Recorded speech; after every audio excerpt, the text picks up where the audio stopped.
He deliberately assigned her menial tasks and made her fetch coffee during important meetings. When daycare called with an emergency and 3 identical 5-year-old boys arrived at the office, the entire executive floor watched as recognition dawned on his face. But before we dive into the full story, let me know where you're watching from and what time it is. Now, subscribe to the channel, and let's get started. In the luxurious bathroom of a Manhattan penthouse overlooking Central Park, Zara Johnson stared at the pregnancy test in her trembling hands. 2 pink lines. Unmistakable. Her heart hammered against her ribs as she leaned against the marble countertop for support. At 24, this wasn't part of her plan. Not yet. Not like this. She closed her eyes, remembering the night she first met Marcus Reed. The charity gala had been glittering with New York's elite, and she'd been running herself ragged as an event coordinator, ensuring everything went perfectly. Marcus had approached her near the bar, his confident smile making her stomach flutter. "You look far too stressed for someone surrounded by people having fun," he'd said, offering her a glass of water. "I've been watching you solve 3 crises in the last hour alone." 6 months of whirlwind romance had followed. Private jets to weekend getaways, intimate dinners at restaurants that didn't list prices on their menus, his penthouse becoming increasingly familiar as their relationship deepened. Zara slipped the test into her pocket as she heard the front door open. Marcus's distinct footsteps echoed through the apartment, confident, measured, like everything else about the heir to Reed Enterprises. "Marcus," she called out, her voice steadier than she felt. "We need to talk." He appeared in the doorway, impeccably dressed in a tailored suit, his dark hair perfectly styled. At 32, Marcus Reed carried himself with the assurance of a man who had never heard the word no. "This sounds serious," he said, loosening his tie and kissing her cheek. His lips were cool, perfunctory. Zara took a deep breath and handed him the pregnancy test. "It is." Marcus stared at the plastic stick in his hand. His expression transformed so quickly that Zara almost missed the transition. Surprise, calculation, and finally, a cold mask sliding into place. "A baby?" His voice was flat. "Now? You're joking." "I'm not," Zara said quietly. "I found out this morning." Marcus tossed the test back to her as if it were contaminated. "We're about to expand into Chicago. I have the biggest deal of my career on the line." "I'm not asking for anything," Zara said, maintaining her composure despite the chill spreading through her body. "I just thought you should know." Marcus walked to the bar and poured himself a generous measure of whiskey. He downed half in one swallow before turning to face her again. "Let's be realistic, Zara." His tone had shifted to something clinical, detached. "You don't fit into my world. You never did. It was fun while it lasted, but a baby?" He shook his head. "That would ruin everything." "What does that mean?" she asked, her voice nearly a whisper. "It means you have options." Marcus opened a drawer and pulled out a checkbook. "Consider this a solution to our little problem." When he slid the completed check across the coffee table, Zara felt as though she'd been slapped. $50,000, the price he placed on their child. "I don't want your money, Marcus." "Don't be foolish," he scoffed. "Look at yourself. A girl from Harlem with student loans, living in a tiny apartment in Brooklyn, still trying to finish your degree. What can you offer a child?" "Love," she answered simply. "Dignity." His laugh was cruel, cutting through the air between them. "Love doesn't pay bills, darling. You're just a Harlem girl trying to trap someone above your level. I'm not your ticket to high society." Zara reached for the check, her fingers steady as she tore it in half, then quarters. Marcus's face darkened as he watched the pieces flutter to the floor. "Do you really think that I, Marcus Reed, will let some opportunist like you ruin my life?" His voice rose, the careful veneer cracking. "My family built an empire. I don't want your empire, just respect." "Respect?" He laughed again, harsher this time. "You were just a charity project that went on too long, a temporary distraction, nothing more." The words struck deeper than she'd expected.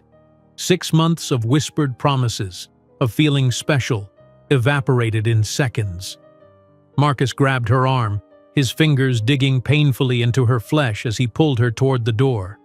"Let me be crystal clear. If you insist on this pregnancy, you'll be completely alone. If you try to contact me or tarnish my name, my lawyers will destroy you." With a final shove, Zara found herself in the hallway, the door slamming violently behind her. She stood there, stunned, her hand instinctively moving to her stomach. The next morning, when she attempted to retrieve her personal belongings, 2 security guards blocked her in the lobby. They handed her a box with her few items and a cold letter from Marcus. "Do not attempt to contact me again. Any attempt will result in legal action. Consider yourself well paid for your time." The subway ride back to Brooklyn was a blur of tears and nausea. Her tiny apartment, once a source of pride as the first place she'd rented on her own, now felt like a cage closing in around her. Over the following weeks, Zara faced the early stages of pregnancy between morning sickness and double shifts as a barista during the day and receptionist at night. The coffee shop owner had been kind enough to give her extra hours, unaware that the smell of coffee now made her stomach revolt. At a medical consultation secured through charity, the ultrasound technician's eyes widened. "Ms. Johnson, I'm seeing multiple heartbeats here." "Multiple? What does that mean?" Zara asked, her own heart skipping. "You're carrying triplets." That night, lying on her bed and staring at the cracked ceiling of her apartment, Zara whispered into the darkness, "How am I going to do this?" The answer came 3 days later when her manager at the coffee shop called her into the back room. "Zara, you're starting to show," he said awkwardly, avoiding her eyes. "We can't have a pregnant girl serving our high-end clients. It's not the image we want to project." She'd nodded mutely, collecting her final paycheck. That night, after calculating that she had only enough savings for 2 months' rent, Zara made a decision. She opened her notebook from her business administration course and wrote on the first page, "Plan to prove Marcus Reed wrong about everything." The months that followed tested every ounce of her strength. Zara worked until her body couldn't take anymore. She arranged with the university to complete her remaining credits remotely. She moved to an even smaller apartment in Queens, sharing space with another single mother. She sold everything non-essential, from her laptop to her only good pair of shoes, keeping only what she needed for her studies and the babies. By her 7th month, her ankles were perpetually swollen, her back ached constantly, and she'd been reduced to night shifts at a 24-hour laundromat where she could sit while working. Yet every night she studied, determined to complete her degree. Her new roommate, Elena, a single mother with a 4-year-old daughter, became her unexpected support system. "You rest," Elena would insist, placing a cup of herbal tea beside Zara's textbooks. "My Maria was just 1 baby and nearly killed me. You're carrying 3 and still studying like you're preparing for the Olympics of business." "I have to," Zara would reply, her hand resting on her enormous belly. "They deserve more than what their father thinks we're capable of." On a cold January night, when the city was covered in a blanket of snow, Zara went into labor 2 weeks earlier than expected.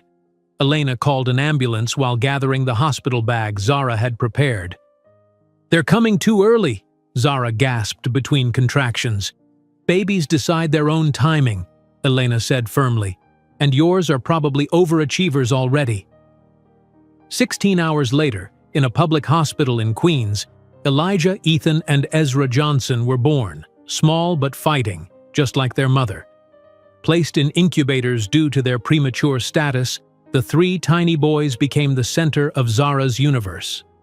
Standing before the glass of the NICU, her body still recovering from the trauma of childbirth, Zara made a promise to her sons. "You will never know what it's like to be abandoned," she whispered, her palm pressed against the glass. "And one day, he'll regret every word he said about us."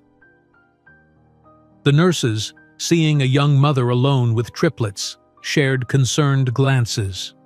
One of them, an older woman with kind eyes, placed a gentle hand on Zara's shoulder. "You'll need help, dear. Have you contacted social services?" Zara shook her head. "We'll be fine," she said with quiet determination. "I have a plan." The nurse didn't look convinced, but something in Zara's steady gaze made her nod.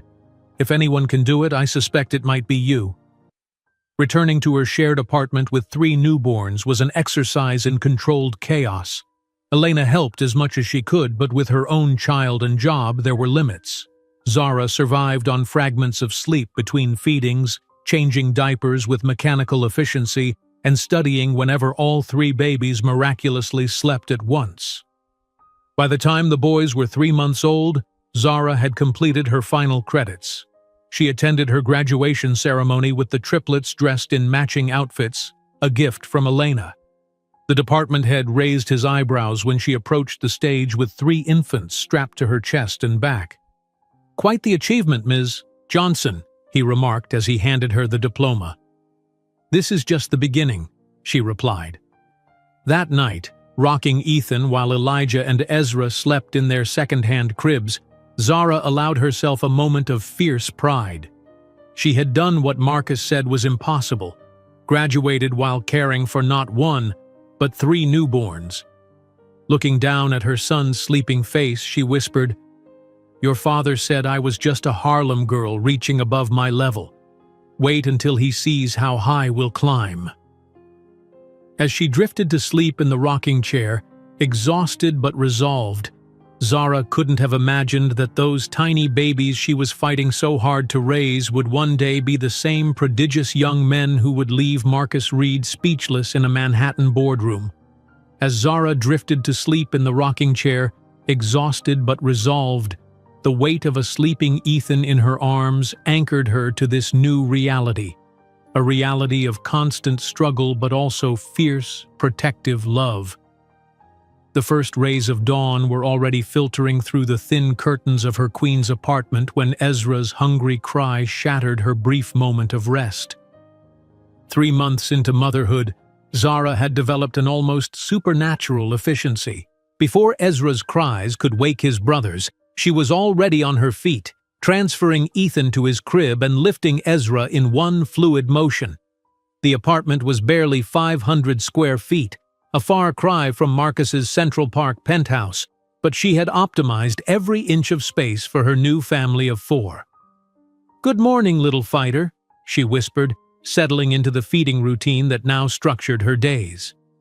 By 5:30 in the morning, all 3 boys were fed, changed, and temporarily content in their second-hand bouncy chairs. Zara used these precious minutes to shower and prepare for another day of impossible juggling. The bathroom mirror reflected a woman she barely recognized. Dark circles under her eyes, hair hastily pulled back, her once-fitted clothes now hanging loosely on her frame. 5 months, she reminded her reflection. 5 months and I'll have my degree. Then everything changes. At 6:15, Elena knocked softly on the bathroom door. "I'm leaving for my shift," she said. "Maria is still sleeping. Are you sure you'll be okay with all 4? "We'll manage," Zara assured her, the phrase becoming her daily mantra. "Your shift ends at 2, right? I've got my online class at 3, so that should work."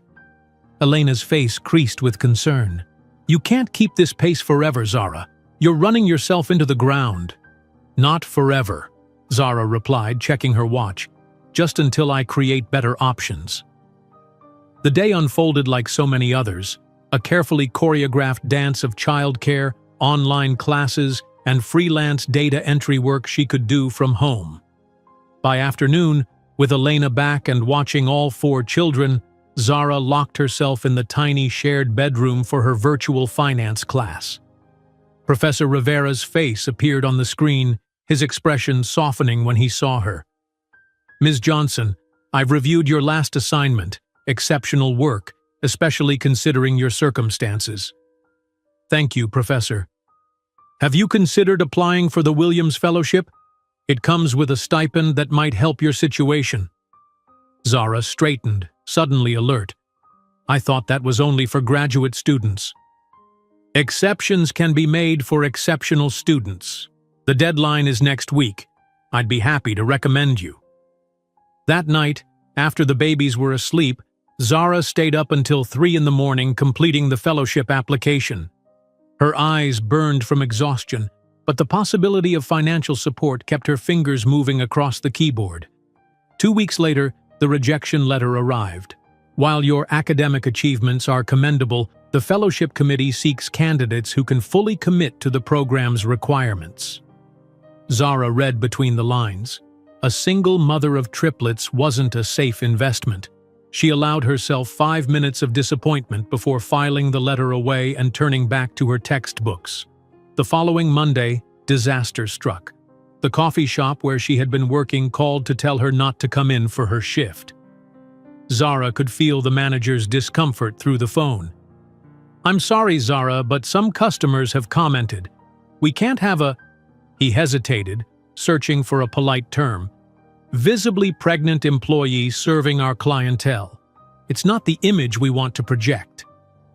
"I'm not pregnant anymore," Zara said, her voice steady despite the panic rising in her chest. "I had my babies 3 months ago." "Even so," the manager continued awkwardly, "the owner feels it's best if we part ways. Your final check will be mailed." That night, seated at the small kitchen table with bills spread before her, Zara calculated that she had exactly 8 weeks of rent money left. The part-time receptionist position at the dental office barely covered formula and diapers. "How am I going to do this?" she whispered to the silent apartment.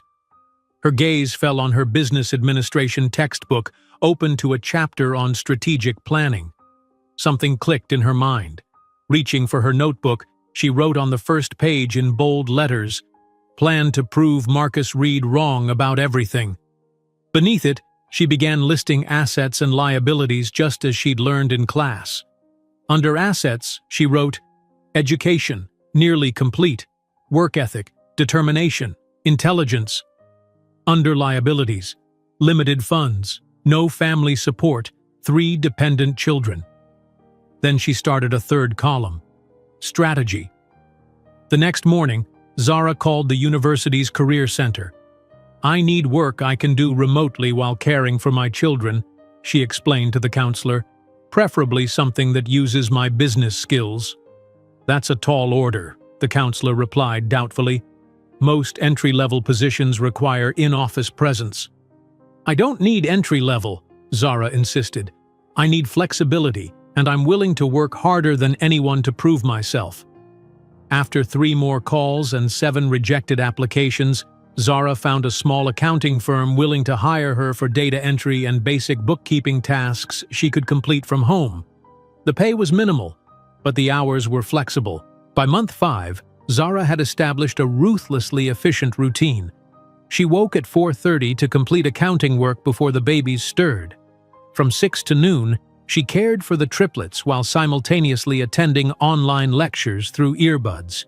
During their afternoon nap, she tackled assignments and more accounting work. Evenings were for the boys, and late nights for studying. The apartment grew smaller as the babies developed. What little furniture she owned was sold to make room for the essentials the growing infants needed. Her own bed went first, replaced by a futon that could be folded during the day. Her desk was next, leaving her to work cross-legged on the floor after the boys were asleep. Elena watched this transformation with growing concern. "You need to ask for help, Zara. There are programs for single mothers. Most require disclosing the father's information," Zara replied, not looking up from her laptop. "I won't give Marcus the satisfaction of being tracked down by social services, only to deny paternity or, worse, offer money with strings attached." A week before her final exams, all 3 boys caught their first cold. For 72 hours straight, Zara barely slept, moving from one feverish infant to another, administering medicine, checking temperatures, steaming the bathroom to help their congestion. On the morning of her financial management final, with 3 finally sleeping babies and a fever of her own, Zara propped herself up with pillows, logged into the exam, and completed all 72 questions without a single error. Professor Rivera called her personally 2 days later. "Ms. Johnson, I've been teaching for 27 years, and I've never seen anyone ace the final while caring for sick triplets. You're something special." "I'm just determined," Zara replied, her voice hoarse from her own untreated cold. "Well, your determination has earned you top honors, and I took the liberty of submitting your name for the Blackwell internship. It's remote, part-time, and paid." Zara's heart leaped. "Professor, don't thank me. You earned it. Though I should warn you, there were 50 applicants for 3 spots. But if anyone can beat those odds, it's you." 3 weeks later, as Zara dressed the boys for their 6-month checkup, the email arrived. "Congratulations! We are pleased to offer you the Blackwell remote internship position." For the first time in months, she allowed herself to cry, not from exhaustion or frustration, but from a tiny spark of validation. She was going to make it. Somehow. The pediatrician's office was crowded that afternoon. Zara managed the unwieldy triple stroller through the narrow doorway, earning both sympathetic and judgmental glances from other parents. "Triplets?" the receptionist asked, eyes widening. "And you're here alone?" "We manage," Zara replied with the practiced smile she'd developed for such questions. Dr. Chen, a kind woman in her 50s, examined each boy thoroughly. "They're small for their age," she noted, "but developing well otherwise. You're doing an amazing job, Ms. Johnson." "Thank you, but I'm worried about their weight," Zara admitted. "Formula is so expensive and I can't always afford the premium kind." Dr. Chen's expression softened. "There's a program through the hospital that might help. Let me make a call." By the time they left the clinic, Zara had appointments with a nutritional support program and a community center offering free developmental assessments for infants. Small victories that felt monumental. As the boys approached 7 months, they began showing distinct personalities. Elijah, born first and slightly larger, was watchful and methodical, observing everything with intense focus. Ethan, the middle triplet, was more vocal, demanding attention with impressive lung power. Ezra, the smallest, was quieter but determined, often achieving physical milestones first despite his size. "Look at you, proving everyone wrong already," Zara would whisper to them during late-night feedings. "Just like your mama." The day of her graduation arrived during a brutal heat wave. The ceremony was scheduled for 10 in the morning, but Zara had been up since 4, ensuring the boys were fed, bathed, and dressed in the matching outfits Elena had gifted them. Tiny button-down shirts and soft pants that made them look like miniature businessmen. Elena agreed to accompany her, handling the triple stroller while Zara walked the stage. "You should be proud," she told Zara as they waited in the crowded auditorium. "Most people couldn't handle 1 baby during college, let alone 3. When Zara's name was called, a small commotion rippled through the audience as she approached the stage with 3 infants strapped to her chest and back in a complex arrangement of baby carriers. The department head raised his eyebrows as he handed her the diploma. "Quite the achievement, Ms. Johnson," he remarked. "This is just the beginning," she replied, her voice steady with conviction. That evening, back in the quiet of their apartment, Zara hung her diploma on the wall, the only decoration in the sparse room. As she rocked Ethan while his brothers slept, exhaustion competed with a fierce sense of accomplishment. "Your father said I was just a Harlem girl reaching above my level," she whispered to her sleeping son. "Wait until he sees how high we'll climb." She drifted off in the rocking chair, unaware that the certified letter that would arrive tomorrow would force her into the next phase of her battle, an eviction notice giving her 30 days to find a new home as the building was being converted to condominiums. While most would see it as another setback, it would become the catalyst that propelled Zara Johnson from surviving to strategizing, from reacting to creating the empire that would one day make Marcus Reed regret every cruel word. The eviction notice trembled in Zara's hand as she stood in the center of her tiny Queens apartment. 30 days. She had 30 days to find a new home for herself and 3 8-month-old babies in one of the most expensive housing markets in the world. Building conversion to condominiums. the notice read coldly, as if families could be discarded as easily as outdated furniture. "We'll figure this out," she whispered to Elijah, who watched her with those intelligent eyes that sometimes made her forget he was still an infant. She placed the notice on the counter and picked him up, inhaling his baby scent for courage. The following morning, freshly armed with her business degree, Zara dressed in her one interview-appropriate outfit, a navy skirt suit she'd found at a thrift store and tailored herself. Elena had agreed to watch the boys for 3 hours while Zara attended job interviews. "You look professional," Elena said approvingly as Zara gathered her portfolio. "Those fancy companies won't know what hit them." Zara's first interview was at a mid-sized accounting firm in downtown Brooklyn. The office was modern but understated, filled with professionals who looked like they hadn't missed a night's sleep in years. The hiring manager, a woman in her 50s with a sleek gray bob, scanned Zara's resume with mild interest. "Your grades are impressive, Ms. Johnson. Top of your class despite unusual circumstances." "Thank you. I believe challenges often reveal our true capabilities." "Indeed. However, this position requires occasional overtime and sometimes weekend work. Would that be feasible for you?" Zara recognized the careful phrasing for what it was, a polite way of asking if a single mother of triplets could actually do the job. "I've developed excellent time management skills," Zara replied evenly. "My children have a consistent schedule and I have reliable childcare arrangements." The manager's eyes betrayed her skepticism. "We'll be in touch." They wouldn't. Zara knew it before she left the building. The second interview went much the same way, and the third. By the fourth, at a small financial services company in Manhattan, Zara had refined her approach. "I see you have 3 children," the hiring manager noted, glancing at the personal information section of her application. "Yes," Zara confirmed, deciding to address the elephant in the room. "They're 8 months old, and I have solid childcare arrangements. More importantly, I graduated at the top of my class while caring for them, which I believe demonstrates my ability to handle complex responsibilities under pressure." The manager looked surprised at her directness, then nodded with newfound respect. "That's actually impressive. Let's talk about your experience with financial analysis." Zara left with a tentative offer: assistant accountant, entry-level salary, limited benefits. It wasn't ideal, but it was a start. 3 weeks later, the triplets celebrated their first birthday in a new apartment, a modest 2-bedroom in a less desirable part of Brooklyn, but clean and stable. The rent consumed nearly 70% of Zara's income, but she'd calculated they could manage if she continued doing freelance bookkeeping on weekends. The boys were growing rapidly, each developing distinct personalities.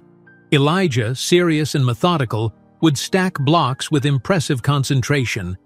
Ethan, the most vocal, babbled constantly, already forming recognizable words. Ezra, still the smallest, compensated with determination, often attempting physical feats beyond his brothers. One evening, while organizing financial records for a freelance client, Zara noticed something curious. The small bakery was hemorrhaging money through inefficient supplier contracts. With a few quick calculations, she drafted an alternative arrangement that would save them nearly 30% on ingredients. When she presented her findings to the bakery owner, his eyes widened. "No one at my regular accounting firm caught this. How did you see it?" Zara shrugged modestly. "Sometimes it takes fresh eyes." The owner implemented her suggestions and 2 months later called to tell her the savings had been even greater than projected. "I told my brother-in-law about you," he added. "He runs a small manufacturing company and could use your help." By the time the triplets were 18 months old, Zara was juggling her day job with 5 freelance clients, working late into the night after the boys were asleep. The extra income allowed her to hire a part-time babysitter, Louisa, a grandmotherly woman from the neighborhood who treated the boys like her own grandchildren. On Elijah's 2nd birthday, Zara came home from work to find him sitting on the living room floor surrounded by disassembled parts of an old clock Louisa kept in her purse. "I'm so sorry," Louisa fretted. "I turned my back for 1 minute and he had the whole thing apart." But Zara wasn't upset. She watched in astonishment as Elijah methodically began reassembling the pieces, his tiny fingers working with surprising dexterity. Within minutes, the clock was back together and working. "Have you ever seen anything like that?" Louisa whispered. Zara shook her head slowly.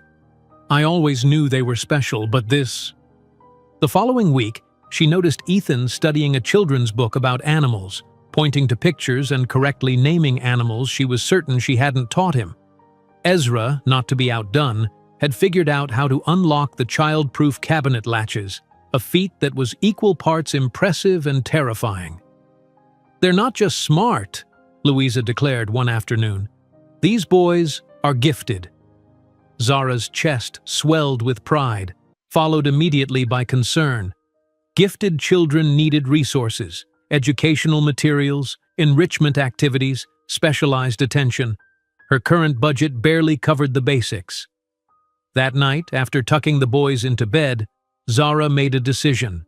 Opening her laptop, she created a document titled Johnson Financial Solutions and began drafting a business plan for her own financial consulting service. 2 months later, Zara's boss called her into his office. She entered cautiously, already suspecting what was coming. "Ms. Johnson, your work has been exceptional, but we're concerned about your focus." "My performance metrics exceed department standards," Zara countered calmly. "Yes, but we've become aware of your side business. Several clients have mentioned consulting with you directly." Zara maintained her composure. "I've been careful not to violate any non-compete clauses in my contract. Nevertheless, we feel there's a conflict of interest. We're prepared to offer a severance package."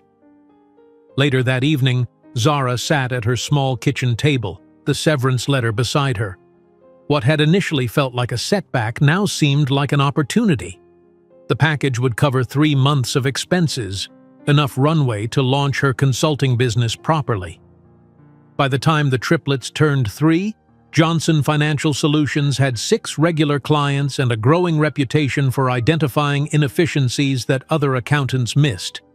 Zara had converted the second bedroom into a home office, working while the boys attended a half-day preschool program 3 days a week. Her first major breakthrough came unexpectedly. A small catering company she'd been advising was approached for acquisition by a larger food service corporation. The owner, panicked about negotiating, asked Zara to review the offer. "They're undervaluing you by at least 40%, Zara told him after analyzing the numbers. "And these contract terms would essentially make you an employee rather than a partner." "Can you help me counter?" the owner asked desperately. Zara hesitated only briefly before nodding. "Yes, but we'll need to be strategic." 3 weeks and several tense negotiations later, the catering company sold for nearly double the initial offer, with favorable terms that preserved the owner's autonomy.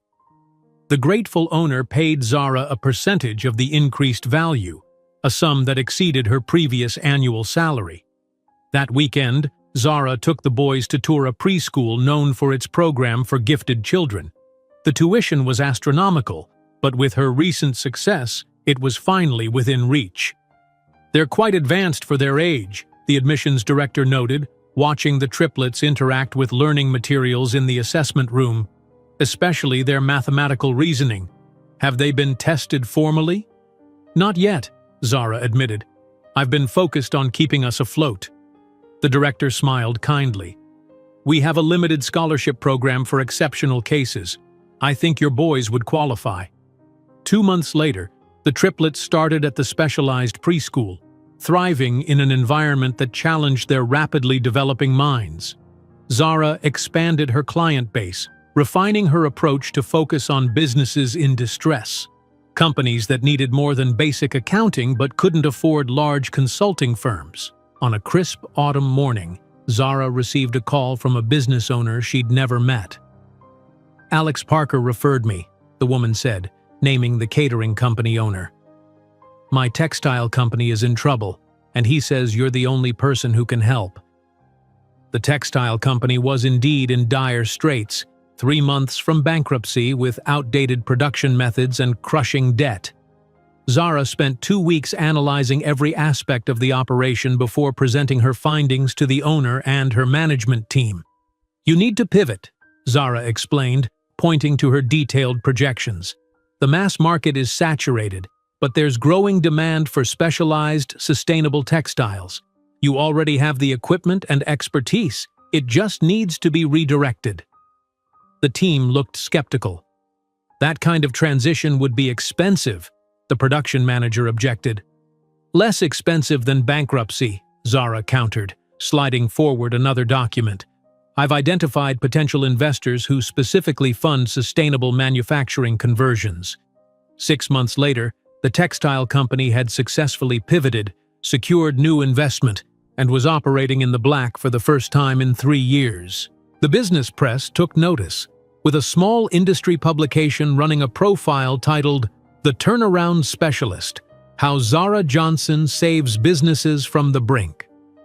The morning the article was published, Zara received 7 calls from potential new clients. She realized with a mixture of excitement and anxiety that she could no longer manage alone. That evening, after the boys were asleep, Zara called Diane Chen, her former finance professor who had always believed in her potential.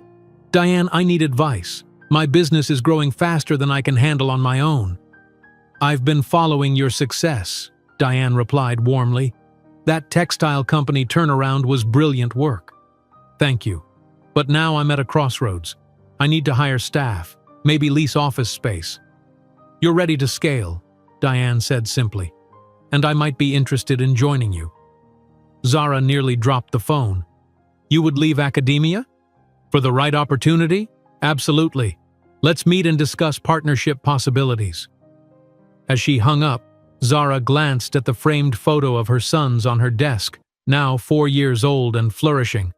From her window, she could see the Manhattan skyline glittering in the distance.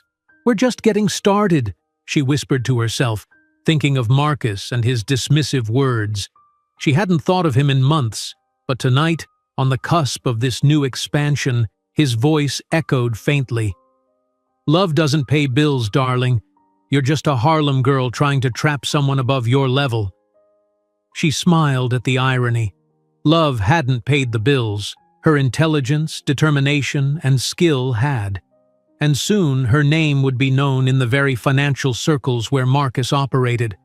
While she prepared for bed, Zara didn't realize she was planting the seed of what would become the Johnson Consulting Group, a financial powerhouse that would one day have enough influence to swallow the entire Reed empire whole.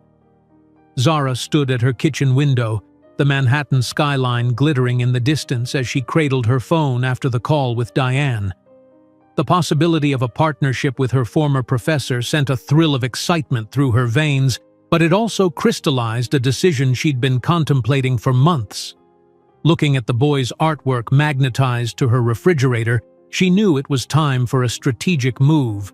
Boston. The name had appeared in her research repeatedly. A thriving financial hub with lower living costs than New York, excellent schools, and a growing market for boutique consulting firms. Close enough to maintain connections with her New York clients, yet far enough to escape the shadow of Marcus Reed and the Reed Enterprises tower that dominated the Manhattan skyline. The following morning, Zara pulled up real estate listings for Boston apartments, while the triplets, now 4 years old, ate breakfast with remarkable independence. "Boys," she said carefully, "how would you feel about a new adventure? Moving to a different city?" Elijah looked up from his cereal, his analytical gaze already assessing. "Which city?" "Boston.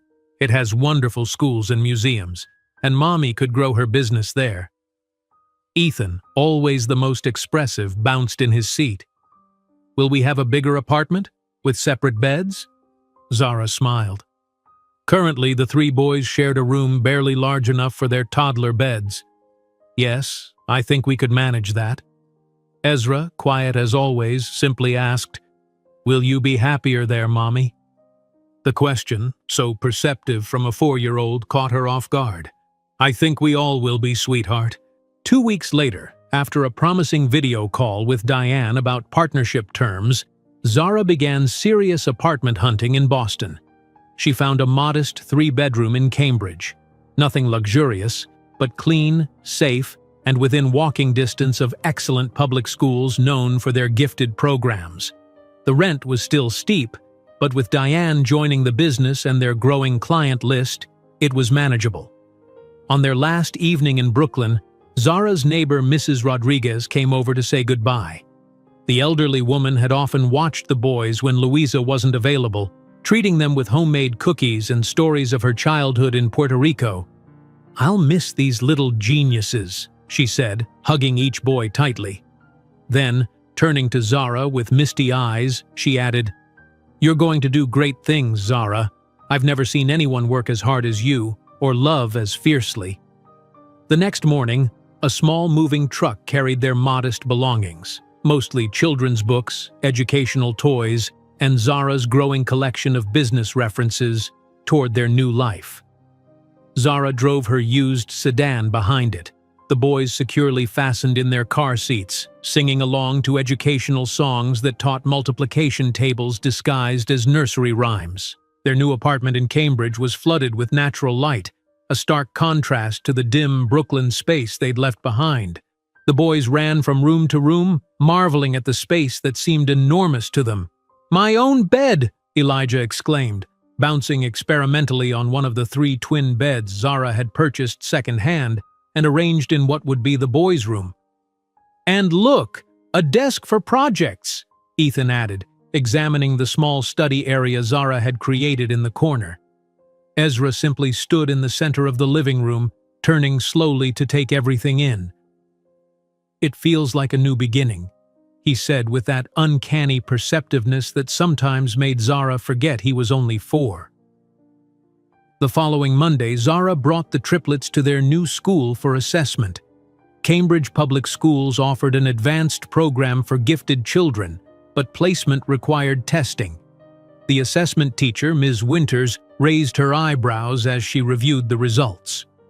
"Mrs. Johnson, your son's scores are remarkable, especially their mathematical reasoning. Elijah's spatial intelligence is off the charts, Ethan shows exceptional verbal abilities, and Ezra's logical mathematical skills are at least 4 years ahead of his age group." Zara nodded, unsurprised but proud. "They've always been quick learners.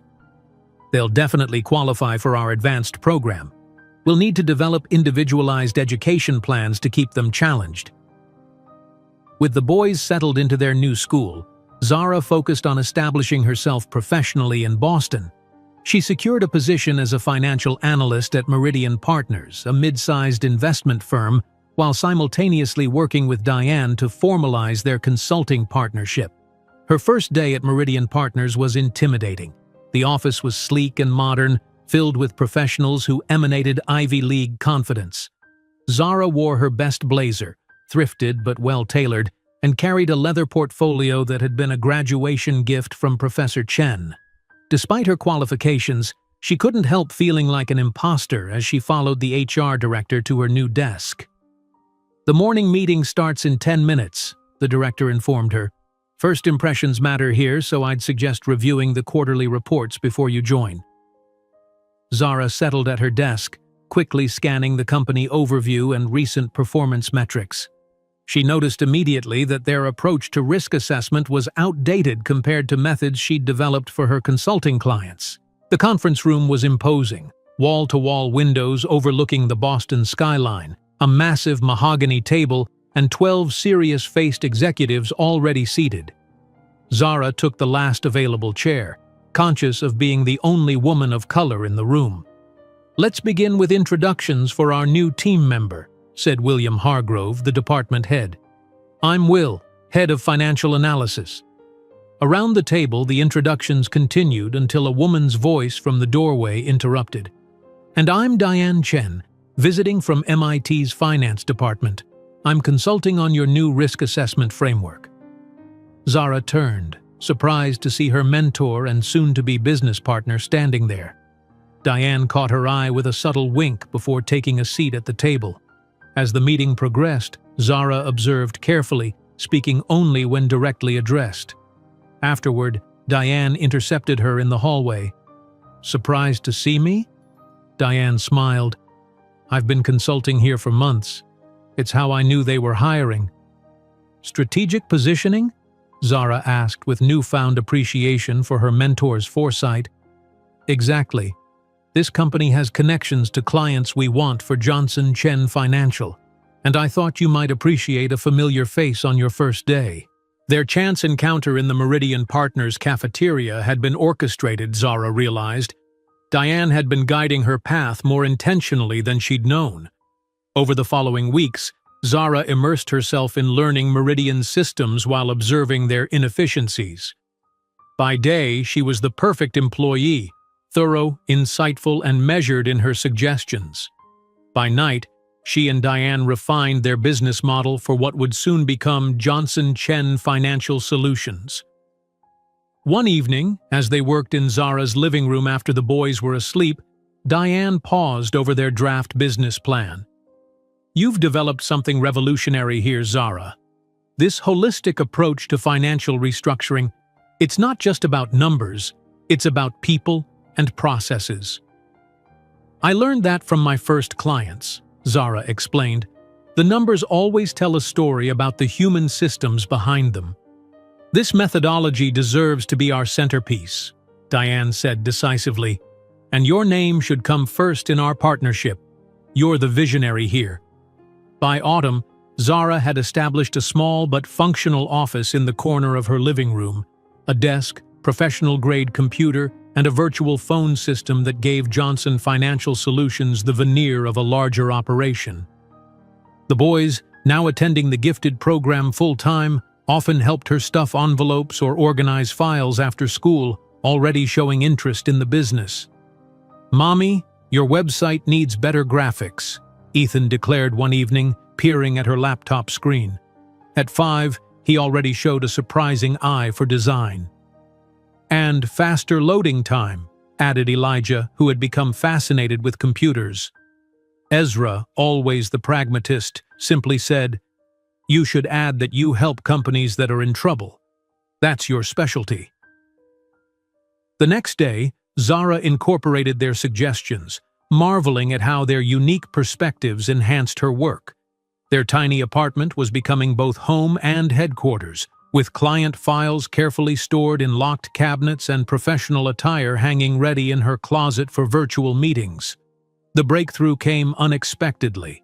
A manufacturing company facing bankruptcy had dismissed their large consulting firm after months of ineffective interventions. The owner, desperate and running out of options, had heard about Zara through an industry connection.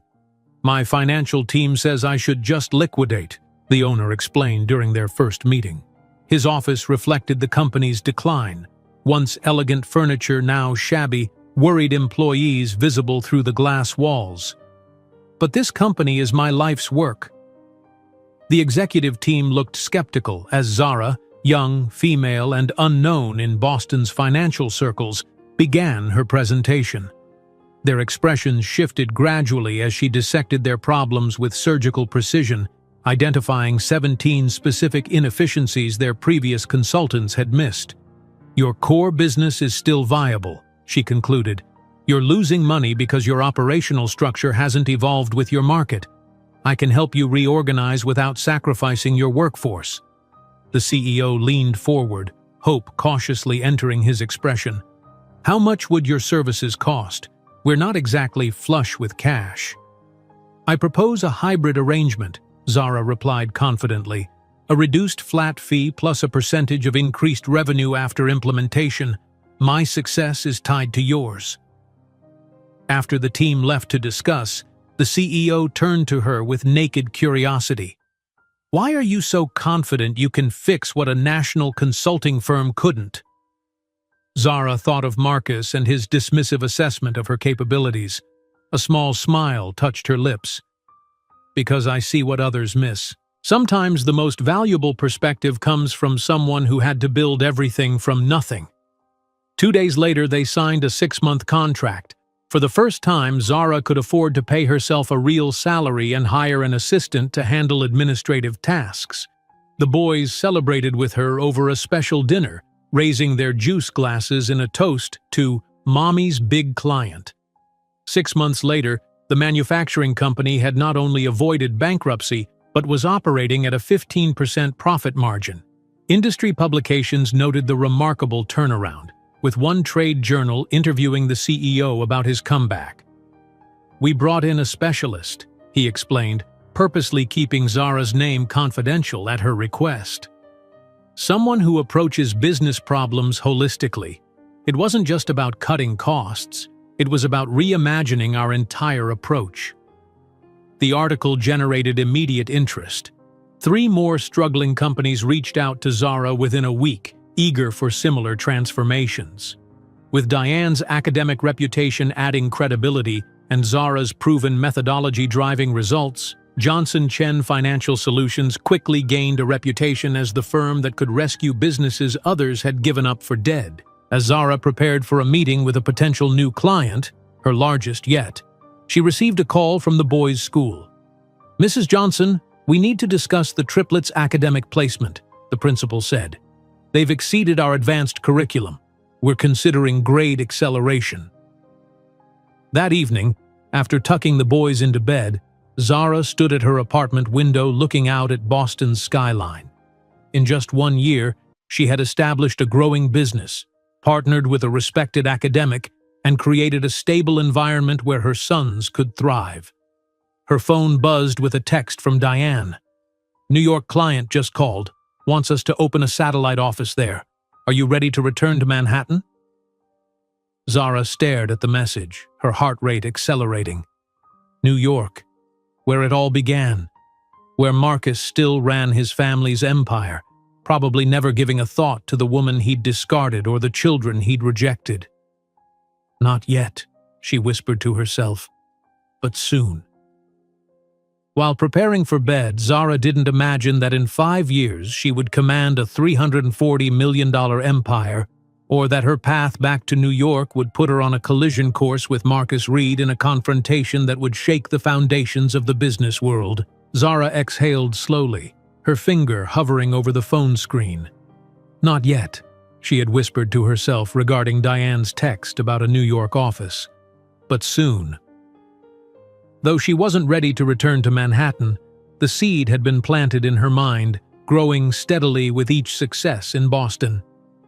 3 years passed, like the turning pages of a business plan coming to life.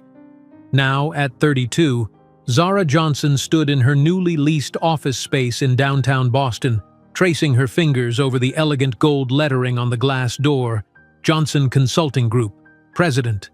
The transformation from a living room operation to a 15-person firm with growing industry recognition had been meteoric, fueled by her unique methodology and relentless work ethic.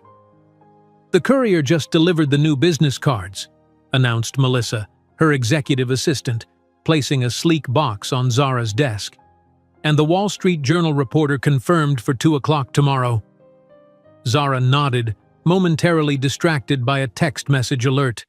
It was a photo from the boys' school, Elijah, Ethan, and Ezra, now 8 years old, proudly displaying their science fair ribbons, all first place in different categories.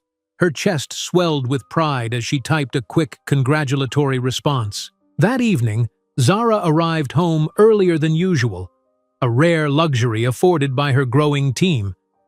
She found the triplets in matching private school uniforms hunched over the dining table, surrounded by books and papers. The prestigious Oakwood Academy had offered them scholarships after their test scores had broken school records. "Mom, look what I figured out," Ethan exclaimed, pulling Zara toward a notebook filled with complex equations that no 8-year-old should comprehend. "My math teacher couldn't solve this, but I found a pattern." "That's incredible, sweetheart," Zara said, genuinely impressed as she examined his work. The equations were university level, far beyond even what she had studied in her finance courses. "He's been working on it for 3 days, Elijah added, looking up from his computer coding project. "Almost as long as I've been debugging this program." Ezra, the quietest of the three, simply slid his tablet toward her. On the screen was a chess game in progress. "I'm playing against the European junior champion," he explained. "3 moves to checkmate." As Zara helped them with dinner and homework, her phone rang. It was Diane, now a full partner in the consulting firm and its strategic backbone. "Have you seen the latest Forbes?" Diane asked without preamble. "You're in the names to watch section. The article calls you the turnaround queen of New England." Zara nearly dropped the pasta spoon. "You're kidding." "Not at all. They specifically mentioned the Westbrook manufacturing rescue. Apparently, tripling a company's value in 2 years gets attention." There was a pause. "This changes things, Zara. We're no longer flying under the radar." After settling the boys in bed, Zara found the article online. There she was, in a professional headshot taken for their website, described as a financial wunderkind who combines ruthless analysis with organizational empathy, a rare combination that's saving companies others had written off. The following morning, her office phone began ringing at 8:30 sharp and didn't stop. 3 new client inquiries before noon, 2 journalist requests, and an invitation to speak at a business school symposium. By afternoon, Jonah, her operations director, appeared in her doorway with an expression of barely contained excitement. "The Blackwood Group is on line 3, he said in a hushed tone. "Their CFO wants to discuss possible consulting work." Zara's breath caught. The Blackwood Group was a billion-dollar conglomerate, exponentially larger than any client they'd taken on before. This was the kind of opportunity that could catapult them into a different league entirely. The call lasted 23 minutes. By the end, Zara had secured a preliminary meeting with Blackwood's executive team to discuss their struggling healthcare division. "They called us," she said incredulously to Diane after hanging up, "not the other way around." "Because of your methodology," Diane replied simply. "The traditional consulting firms cut costs through layoffs and restructuring. You find ways to save companies while preserving jobs. In this economy, that's revolutionary." The Blackwood project became Johnson Consulting Group's signature achievement. Over 18 months, Zara's team transformed a failing healthcare division into the conglomerate's most profitable sector, increasing valuation by 240% without a single layoff. The business press took notice, with profiles appearing in increasingly prominent publications. During this period of professional ascension, Zara remained fiercely dedicated to her son's development. Despite her grueling schedule, she never missed a school conference or science fair. She arranged her calendar around their important events and maintained sacred family dinners 3 nights a week. The boys thrived under her attentive parenting, developing not just intellectual gifts but emotional intelligence and strong values. "How do you balance it all?" asked a reporter during an interview for Business Monthly. The journalist glanced at the framed photos of the triplets prominently displayed on Zara's desk. "I don't believe in balance as much as integration," Zara replied thoughtfully. "My children and my work aren't competing priorities. They're complementary parts of who I am." The article, when published, positioned Zara as a new kind of business leader. How a single mother of triplets revolutionized business consulting without sacrificing family.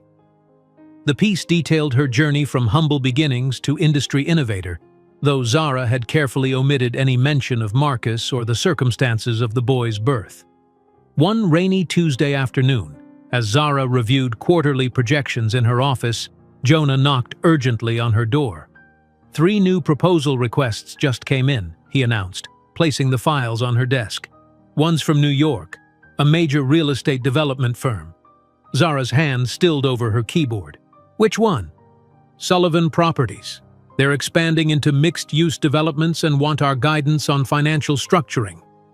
"Not Reed Enterprises." She released a breath she hadn't realized she'd been holding. Even after all this time, the thought of crossing paths with Marcus sent a jolt of adrenaline through her system.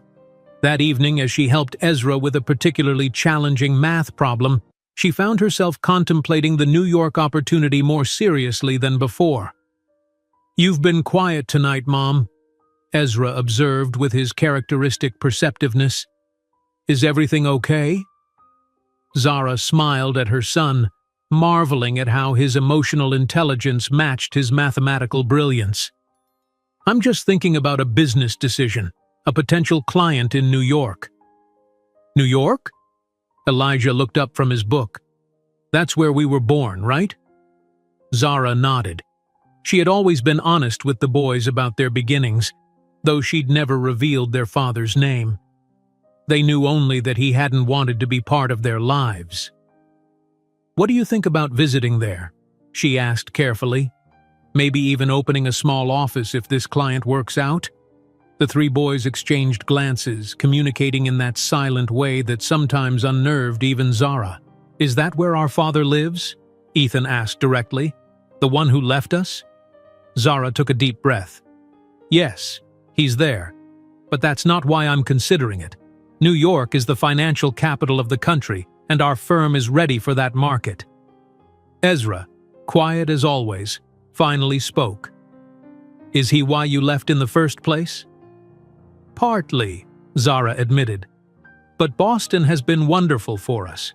You've had opportunities here that would have been harder to access in New York." Elijah, ever the strategist, nodded thoughtfully. "But now we're stronger.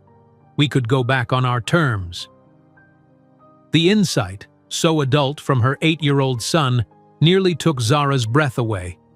"Yes," she said softly, "we would be going back on our terms." The next morning, Zara called Diane to discuss the Sullivan Properties proposal and the broader question of New York expansion. "I've been thinking about a Manhattan office for months," Diane confessed. "The timing feels right. We're established enough now to weather the higher costs, and the potential client base is enormous. It's not just a business decision for me," Zara said, finally articulating what had been holding her back. "It's personal." "Because of the boy's father?" Diane asked gently. She was one of the few people who knew the full story. "Yes. It feels like stepping back into his territory."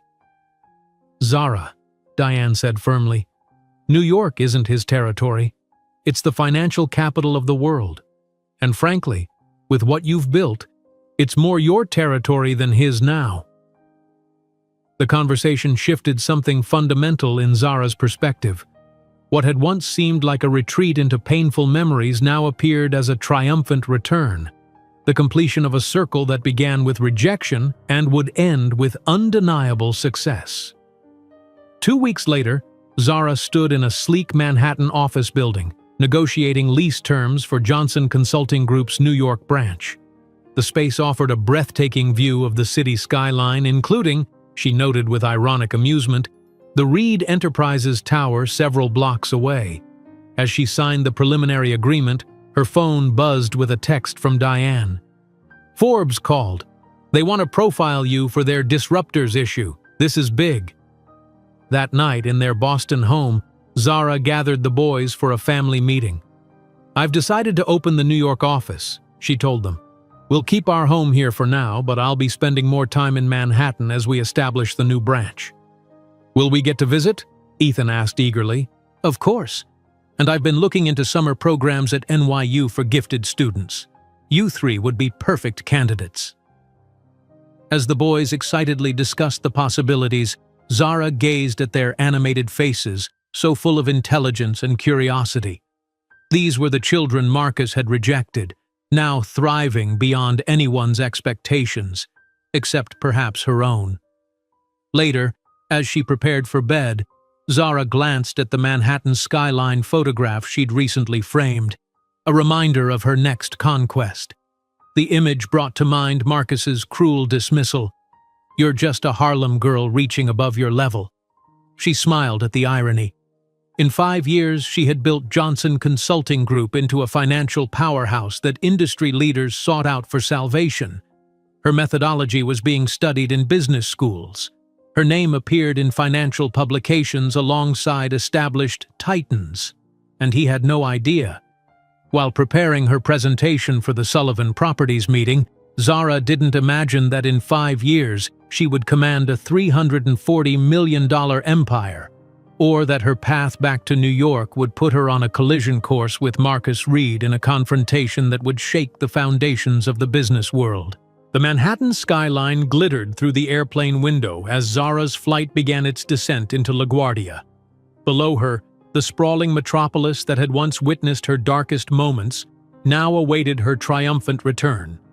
7 years after fleeing with nothing but determination and 3 newborns, she was coming back on her own terms, as the founder and CEO of Johnson Consulting Group, a firm whose reputation now preceded her in financial circles. "We're beginning our final approach to New York," the pilot announced. "Local time is 9:17 in the morning, and it's a beautiful spring day in the city." Zara closed her eyes briefly, centering herself. This wasn't just another business expansion, it was a reclamation. 3 weeks later, Zara stood in her newly leased office space on Park Avenue, just 8 blocks from the Reed Enterprises headquarters. The contrast between her current reality and her last days in New York couldn't have been more stark. Then, a desperate young mother abandoned and humiliated.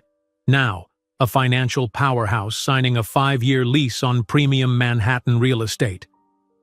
"The furniture delivery is scheduled for tomorrow," her assistant informed her, "and the IT team will have the secure servers up by Thursday." Zara nodded, running her hand along the windowsill. "Perfect! Make sure the conference room setup prioritizes the view. I want clients to see the city when we present."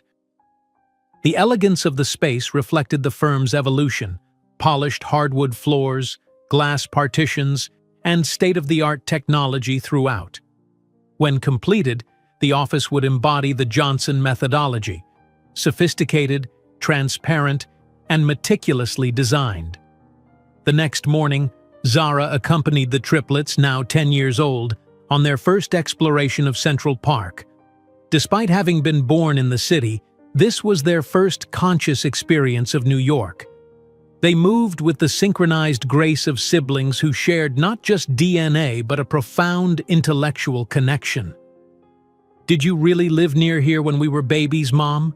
Elijah asked, his analytical gaze taking in the urban landscape. Zara pointed toward the Upper East Side. "Just over there, in a building overlooking the park." "With our father?" Ezra asked quietly. "No," Zara replied carefully. "I lived there briefly, but we moved to Brooklyn right after you were born." The boys exchanged glances but didn't press further. Over the years, Zara had shared carefully measured details about their origins, enough for honesty, but never burdening them with the cruelty of their rejection. Later that week, Zara entered the admissions office of the prestigious Dalton School, the same institution attended by children of Manhattan's elite. The admissions director reviewed the triplets' exceptional academic records with poorly concealed astonishment. "These assessment scores are remarkable," she said, glancing up at Zara.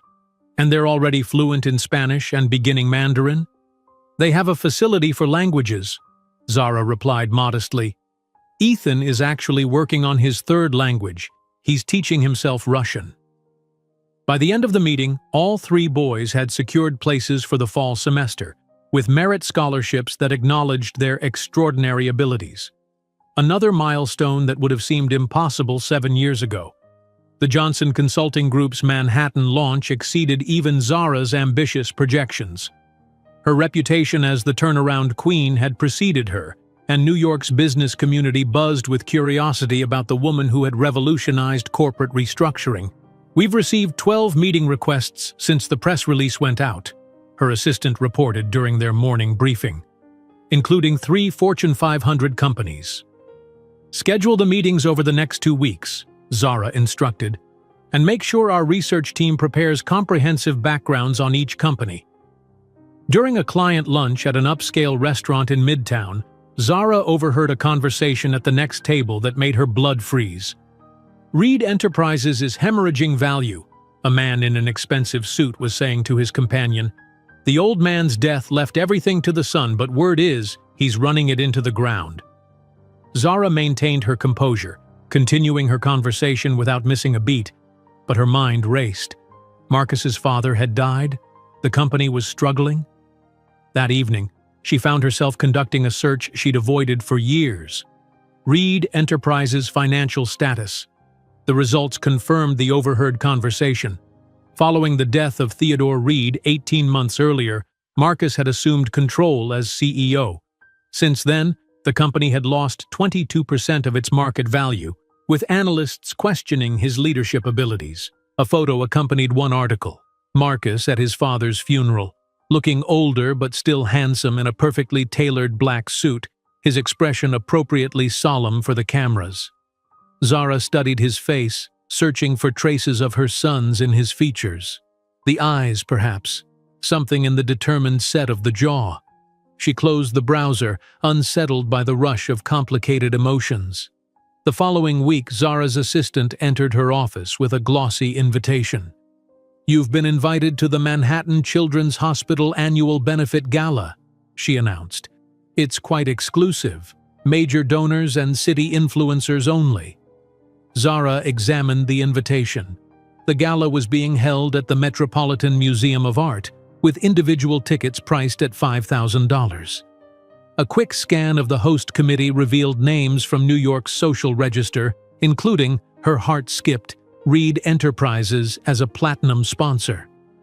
"Accept," she said decisively, "and schedule a fitting with that designer Diane recommended. If I'm going to announce our presence in Manhattan, it should be memorable." The night of the gala, Zara stood before the mirror in her hotel suite, hardly recognizing herself. The woman reflected back wore a deep emerald gown that whispered of quiet wealth and confidence. Her hair, once pulled back in a perpetual ponytail during her struggling years, now fell in elegant waves around her shoulders. The simple diamond earrings, her first significant personal splurge after the company valuation hit 8 figures, caught the light with every movement. This transformation wasn't about vanity. In the world she now navigated, appearance was its own form of currency. Looking the part was sometimes as important as playing it. The Metropolitan Museum's grand staircase was illuminated with thousands of tiny lights as Zara ascended, conscious of the subtle glances her entrance attracted. 7 years ago she had worked events like this, invisible in catering blacks, serving the very people she now joined as a peer. Inside, the great hall had been transformed into an elegant reception space. Champagne flowed freely as Manhattan's elite networked under the guise of charity. Zara accepted a glass from a passing waiter, remembering with ironic amusement how she had once been the one balancing those trays. "Zara Johnson?" A woman in her 60s approached, her expression curious. "Elizabeth Blackwell. I've followed your work with great interest." Zara recognized the name immediately. Blackwell was a legendary figure in finance, one of the first women to break into the upper echelons of Wall Street. "Mrs. Blackwell, it's an honor to meet you." "The honor is mine. Your methodology for the Westbrook turnaround was brilliant. Everyone in my circle is wondering how you managed to increase valuation by 40% without a single layoff." As they discussed business strategies, Zara became aware of a subtle shift in the energy of the room. People were turning toward the entrance where a new arrival commanded attention. With a sense of inevitability, she followed their gaze. Marcus Reed stood at the top of the stairs, looking every inch the Manhattan power broker. His tailored tuxedo fit perfectly, his presence radiating the easy confidence of inherited privilege. On his arm was a willowy blonde at least a decade his junior, draped in designer silk and family diamonds. Zara's heartbeat accelerated, but her expression revealed nothing. She had prepared for this moment, had known it was inevitable, yet the reality of seeing him after so long sent a jolt through her system that no amount of preparation could have prevented. "Ah, the prodigal son," Mrs. Blackwell remarked dryly, following Zara's gaze. "Handsome but running his father's company into the ground. Such a waste of potential." "You know him?"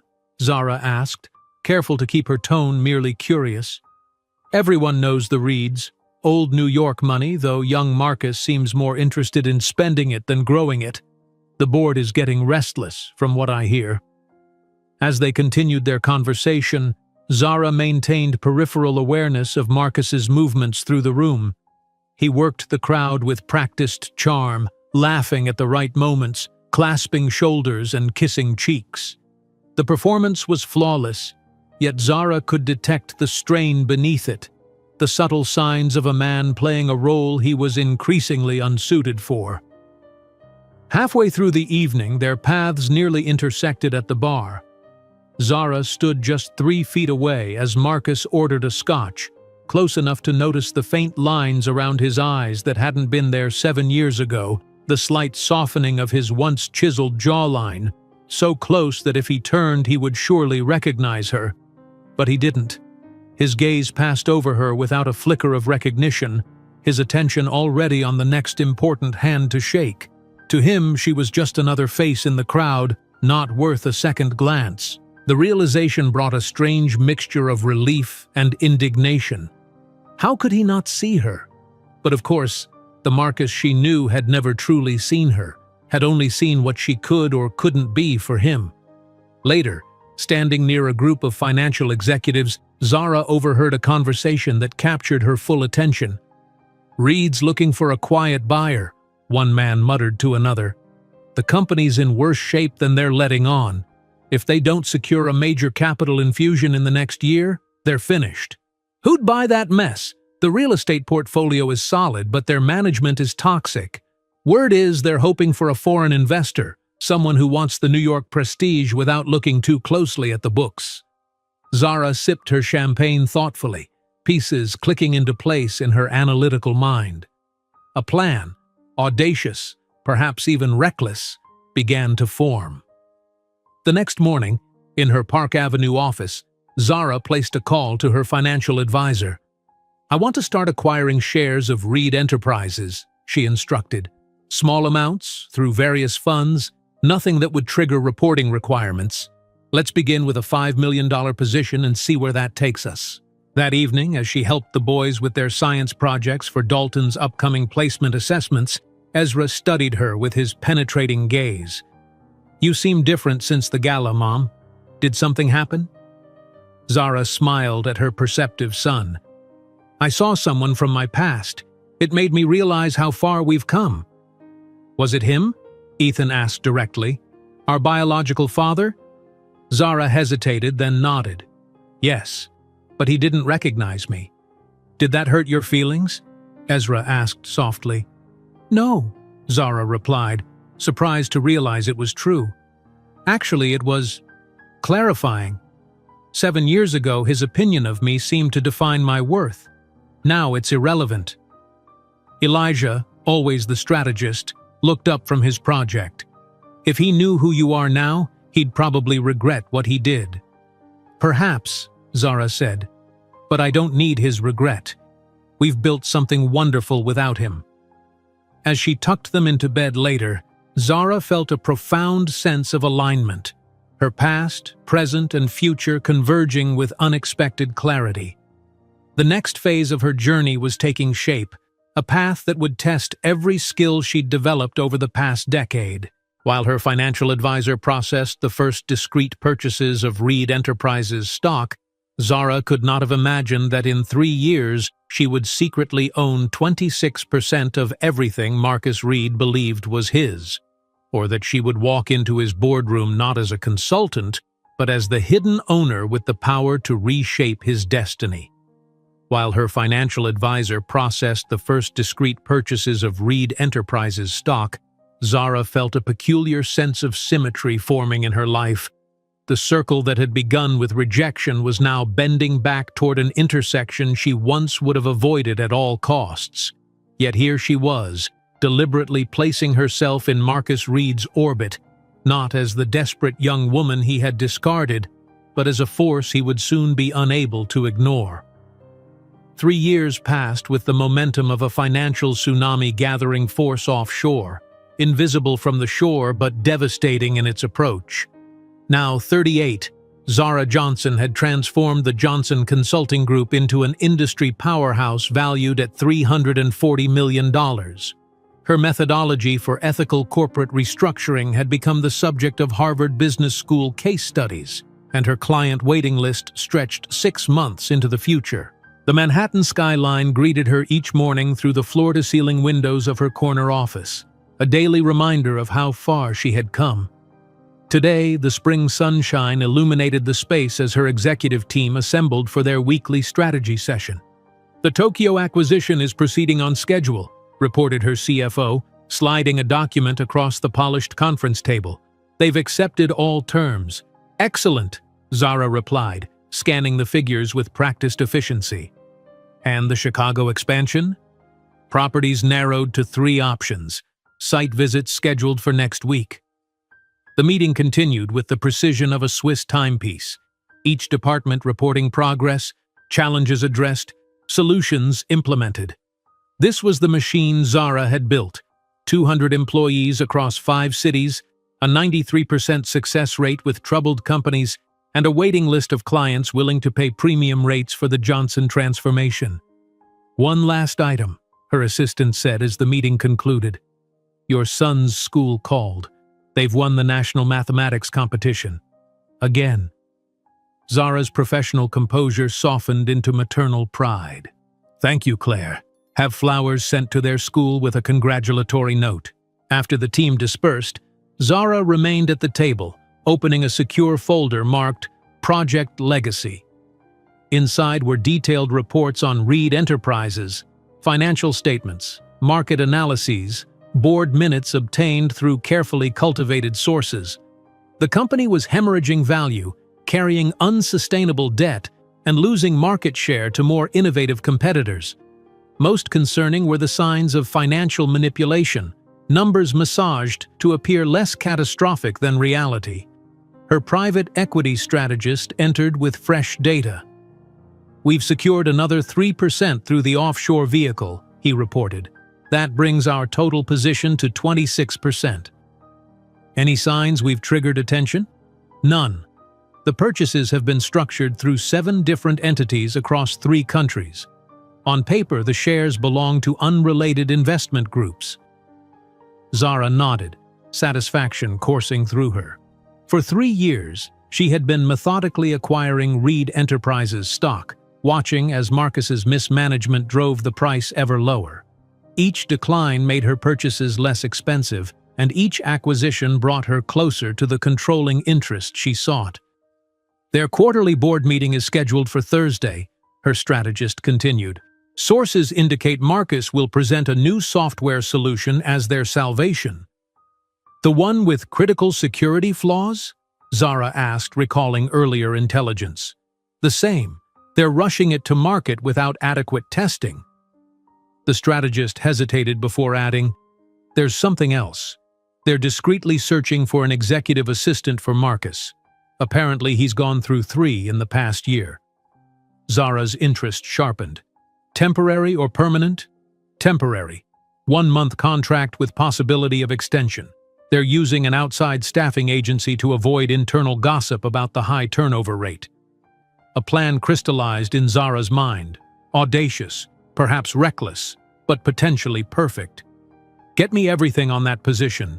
Requirements, application process, timeline." That evening, Zara left the office earlier than usual, arriving at her Upper East Side townhouse just as the triplets returned from their advanced placement activities. At 13, they had grown into remarkable young men, each distinguished not just by his intellectual gifts, but by his unique personality and interests. "Mom, I sold my algorithm," Elijah announced the moment she walked through the door, his face alight with excitement.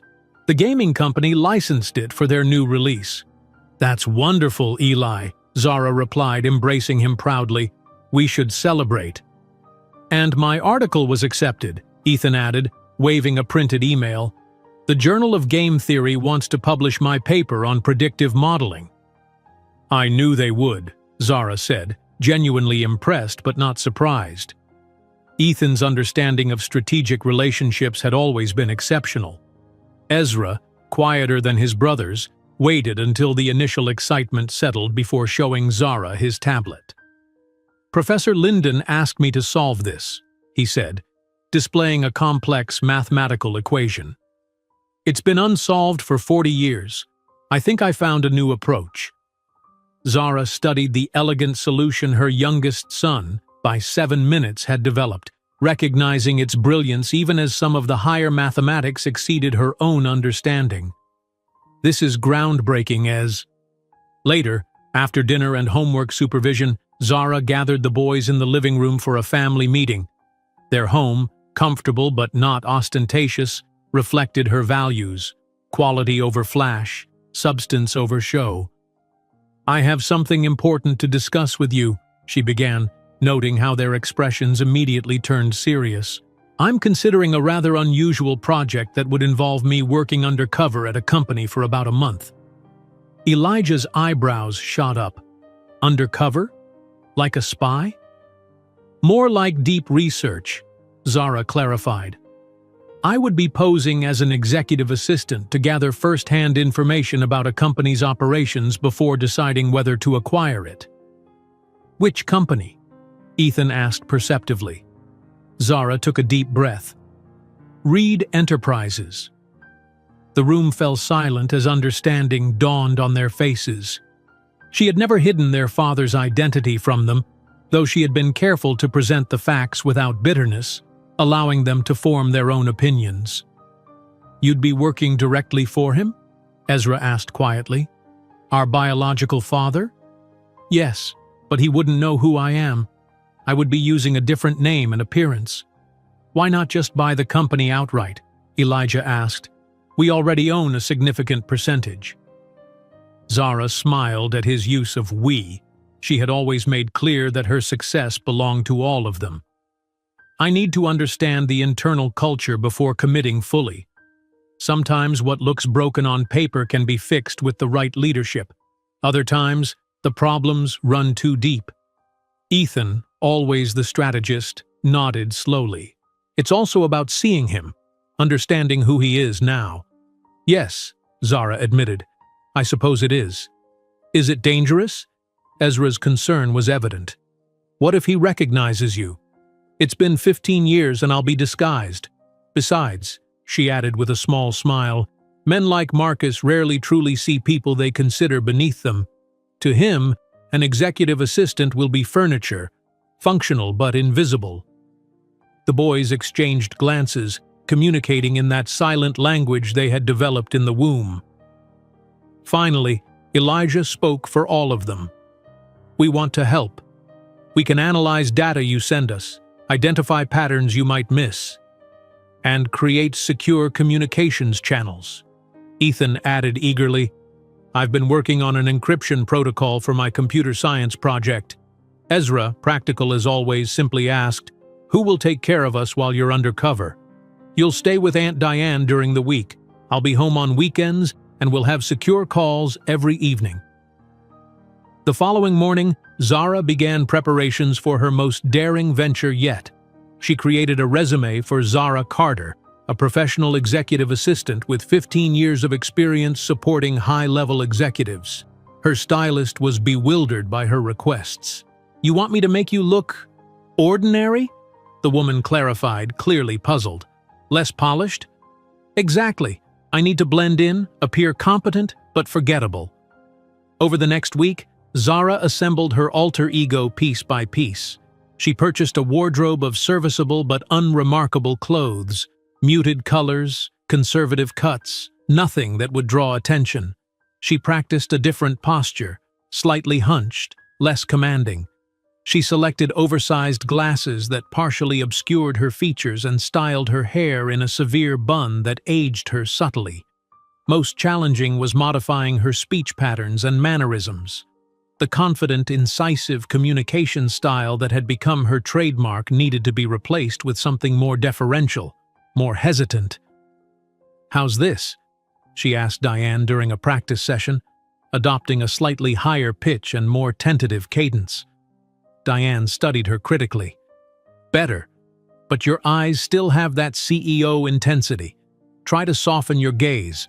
Look interested but not analytical." By the time she submitted her application to the staffing agency handling the Reed Enterprises position, Zara had transformed herself into a convincing facsimile of an unremarkable career assistant. The agency's response came quickly. Her qualifications were perfect, and an interview was scheduled for the following week. The night before her interview, Zara sat at her vanity, methodically applying subtle touches to complete her disguise. She added gray strands to her hair using temporary color, dabbed concealer to hide her distinctive beauty mark, and practiced expressions of attentive deference in the mirror. Elijah knocked softly before entering her bedroom, carrying a small device. "We made something for you," he said, placing what looked like an ordinary pendant on her vanity. "It has a panic button," he explained. "If you press it for 3 seconds, it sends an alert to all 3 of us and Aunt Diane with your exact location. We also programmed it to record audio when you double-tap it," Ethan added, appearing in the doorway. Ezra joined his brothers, holding out a pair of ordinary-looking glasses. "These have a micro-camera built into the frame. They'll capture everything you see." Zara felt a surge of emotion as she accepted their gifts. "You engineered all this yourselves?" "The hardware was tricky," Elijah admitted, "but the encryption software is completely original." "We wanted you to be safe," Ezra said simply. The following morning, Zara Carter, plain, competent, forgettable, walked into the staffing agency for her interview. By that afternoon, she had been shortlisted. 3 days later, she was offered the position. Temporary executive assistant to Marcus Reed, CEO of Reed Enterprises, starting the following Monday. That weekend, Zara prepared her sons for her month-long partial absence, ensuring they had everything they needed at Diane's apartment. She reviewed security protocols for their communications and reminded them of the cover story. Their mother was conducting intensive on-site work with an international client. Sunday evening, standing before her closet of carefully selected bland attire, Zara felt a momentary wave of doubt. Was she taking this too far? Was it worth the risk? Then she remembered Marcus's cruel dismissal 15 years earlier. "You're just a Harlem girl trying to trap someone above your level." The memory steeled her resolve. This wasn't about revenge. It was about completing a circle, about standing in her power before the man who had once deemed her worthless. Monday morning, Zara Carter entered the Reed Enterprises tower carrying a modest handbag containing the tools of her subterfuge. As she rode the elevator to the executive floor, she mentally stepped fully into her role, shoulders slightly stooped, eyes downcast, presence diminished. The executive suite was opulent in that distinctly masculine way that confused luxury with taste.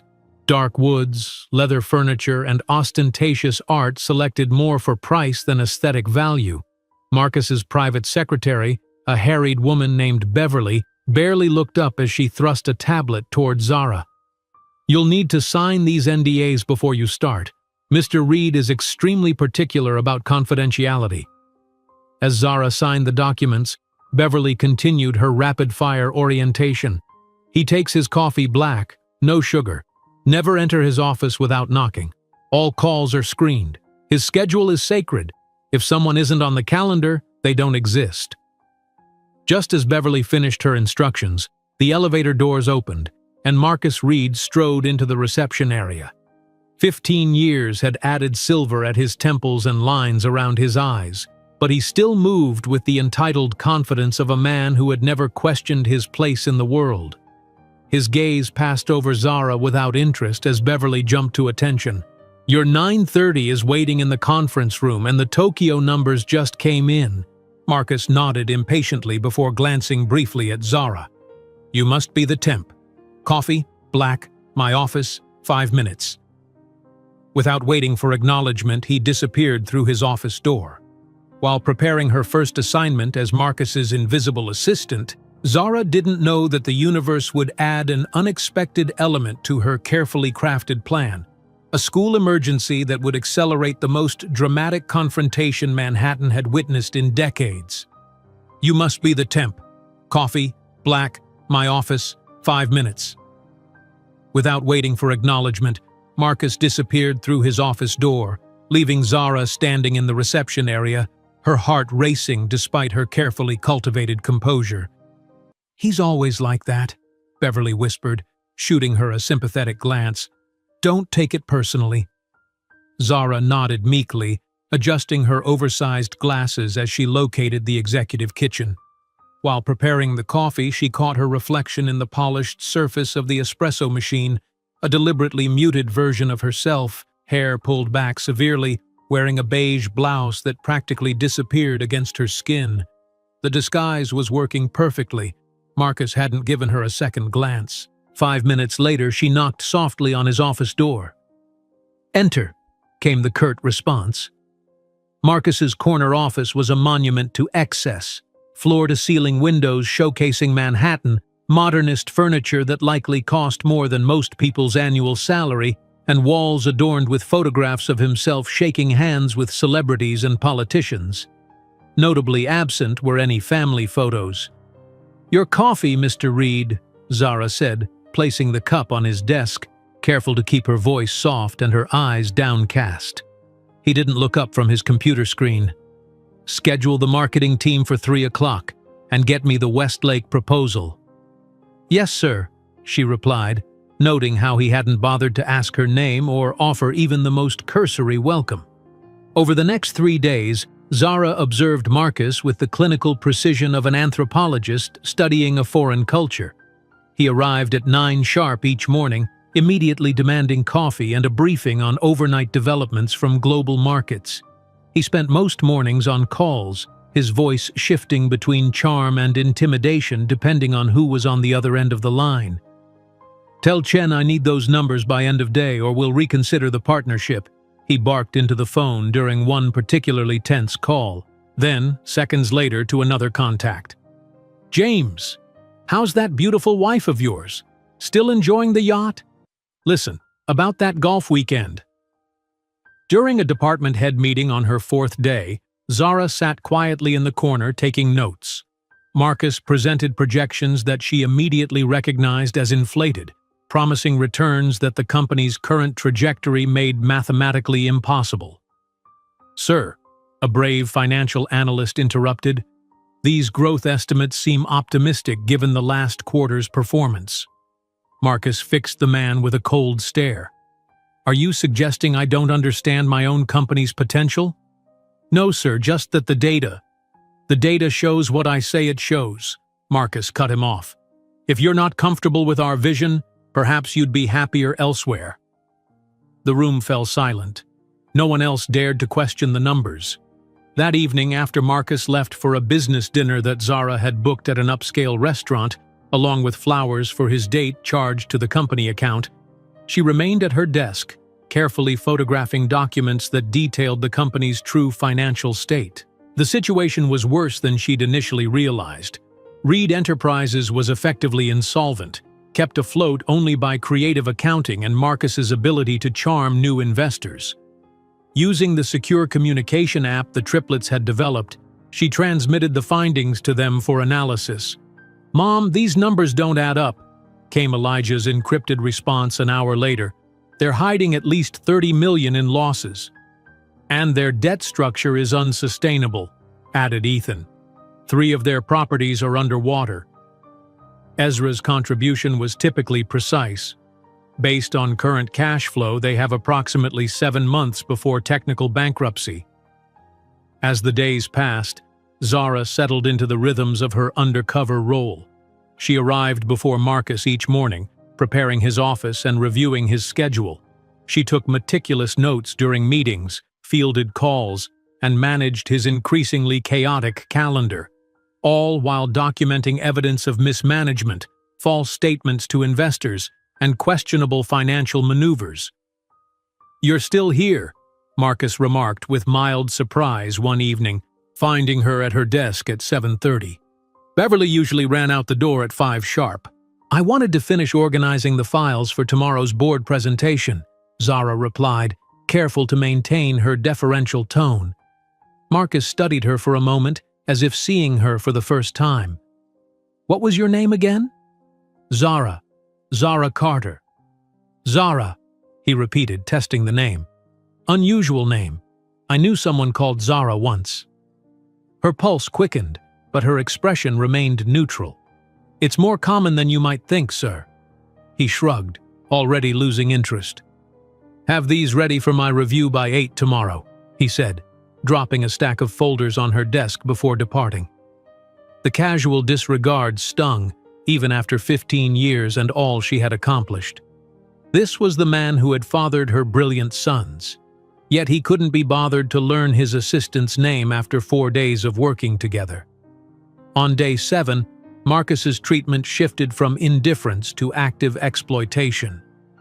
"I need you to pick up my dry cleaning," he instructed without looking up from his phone. "And my watch needs to be dropped at the jeweler. Oh, and make dinner reservations at Le Cirque for 2 at 8. Tell them I want the corner table." Zara complied, gathering his personal errands into her already full workday. That evening, she carefully documented each non-business expense he had charged to the company account: the watches, the dinners, the gifts for various women, even dog grooming for his purebred Weimaraner. As the second week began, Marcus's demands grew increasingly inappropriate. "My Hamptons house needs to be prepared for a weekend party," he informed her on Monday morning.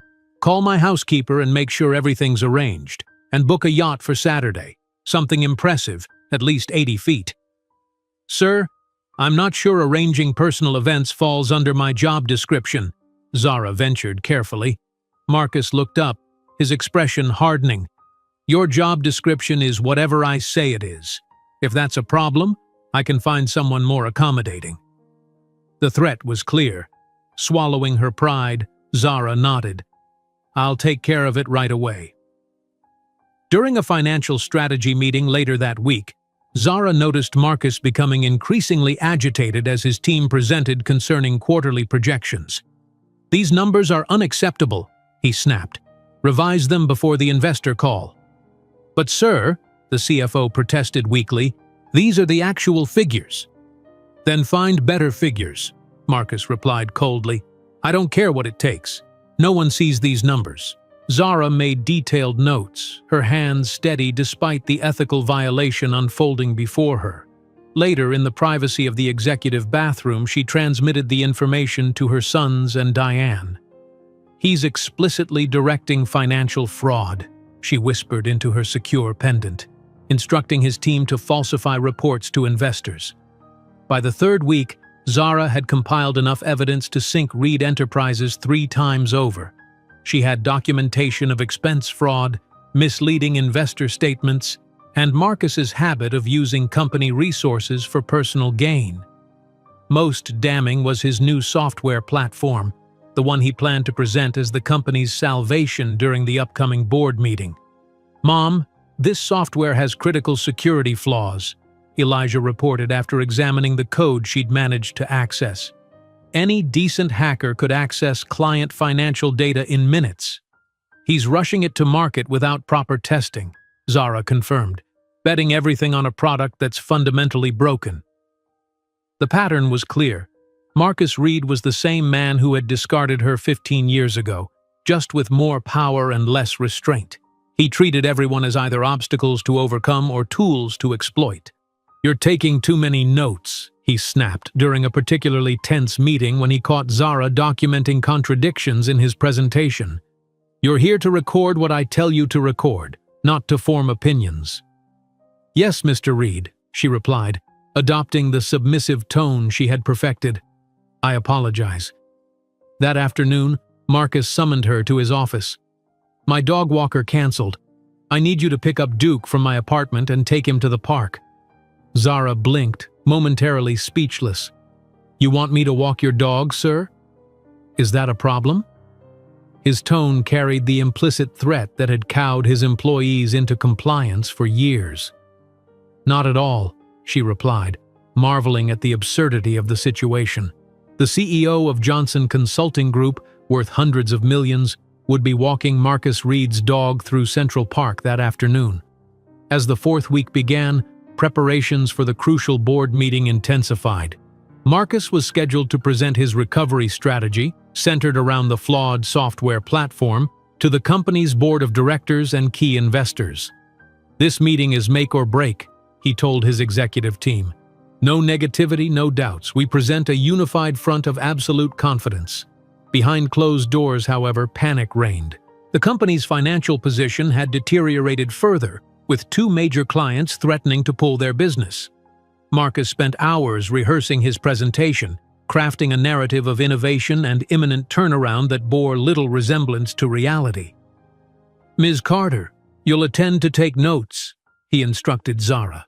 "Wear something appropriate." Board members noticed these details.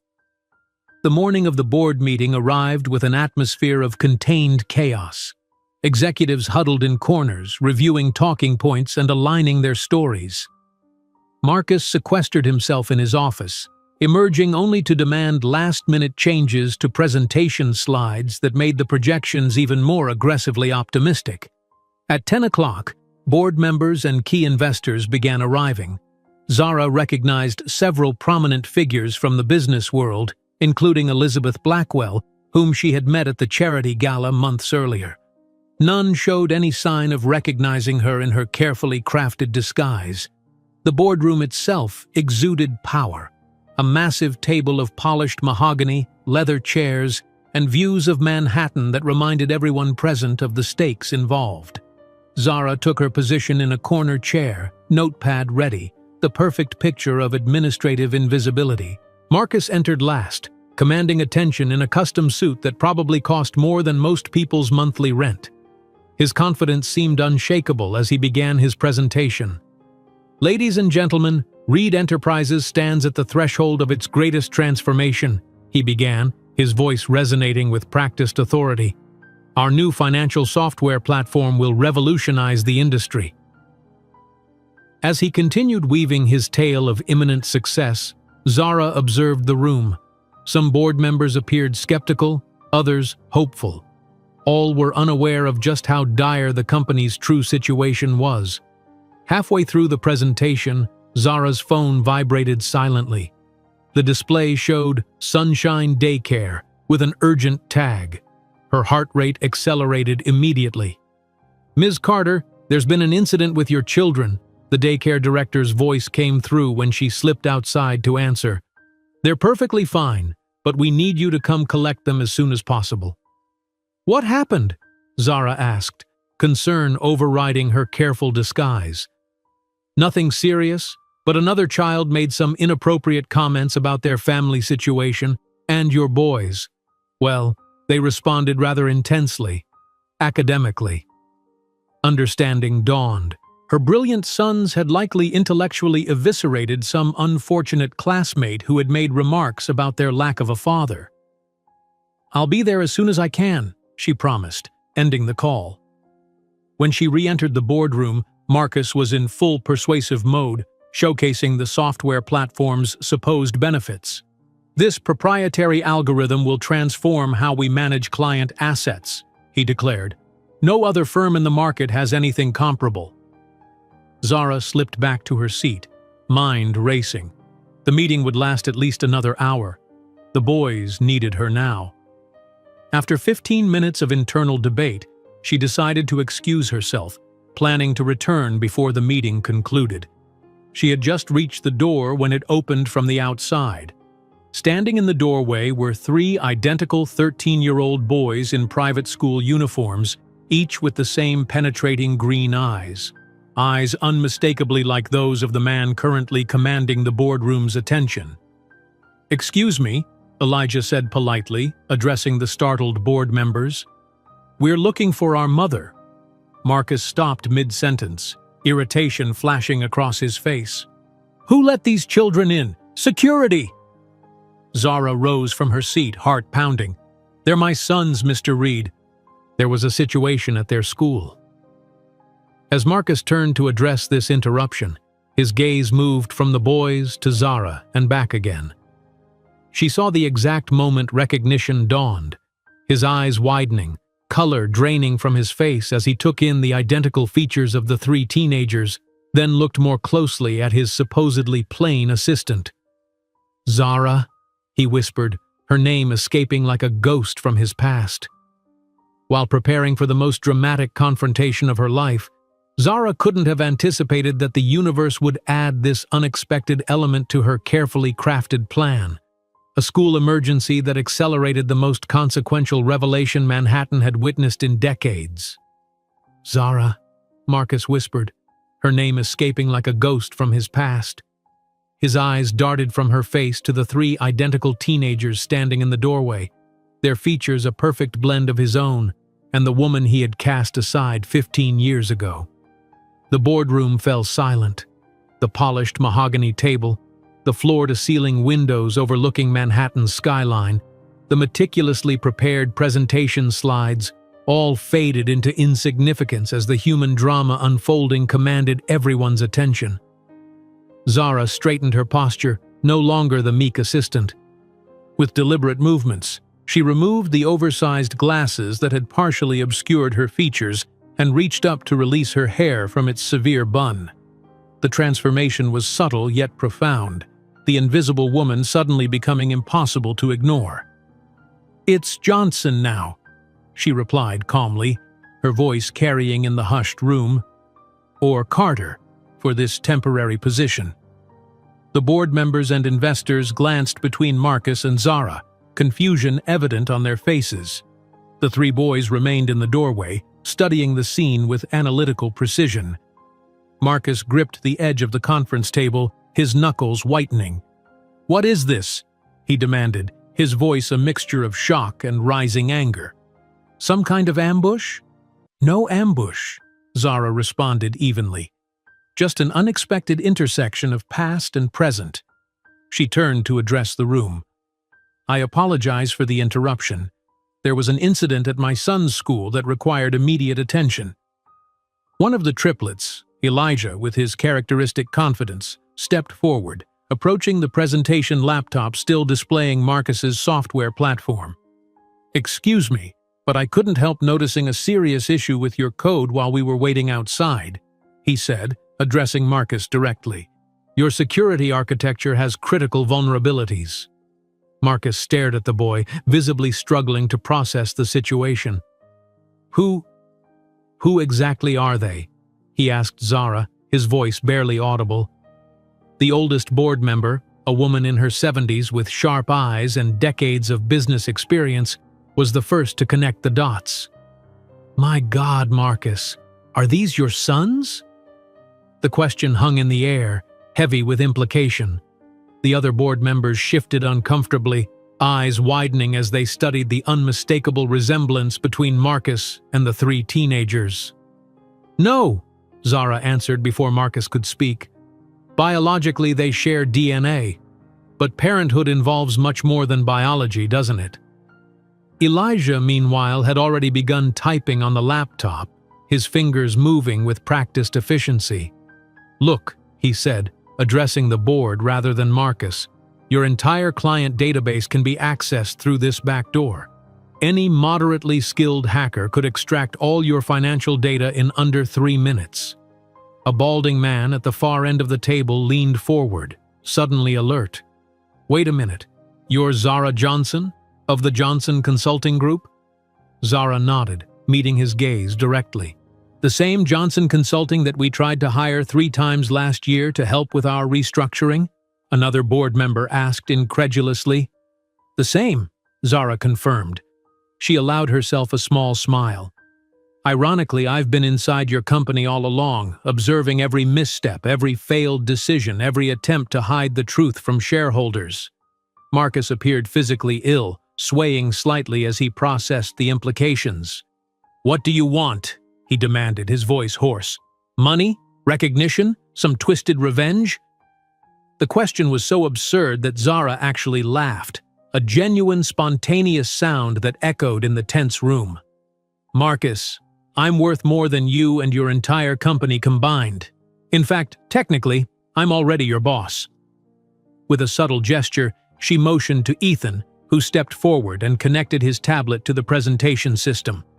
The screen changed to display a complex ownership chart that made several board members gasp audibly.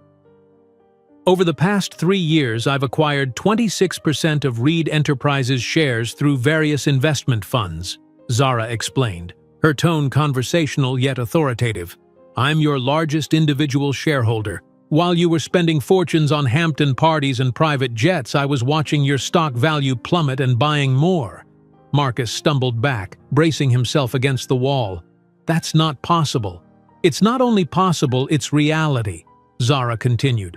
"Just as it's possible that your own children, whom you've never met, identified critical flaws in the software you were planning to launch as your company's salvation." Ezra, the quietest of the triplets, spoke for the first time. "The algorithmic structure is fundamentally unsound," he observed, his analytical mind focused on the technical problem rather than the human drama. "The market volatility variables are improperly weighted, which would cause catastrophic miscalculations during any significant market fluctuation." The board chairman, who had been watching the scene unfold with growing alarm, finally found his voice.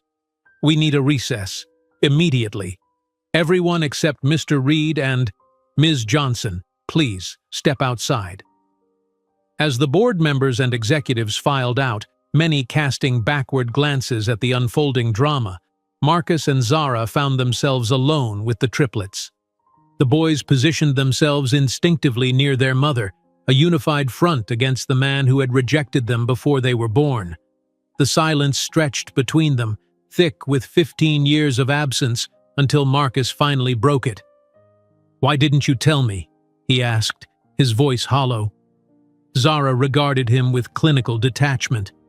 "Tell you what exactly? That I was expecting triplets while you were shoving me out your door? That I survived working 3 jobs while finishing my degree? That I built an entire life and a successful company without your help?" She maintained perfect control of her voice.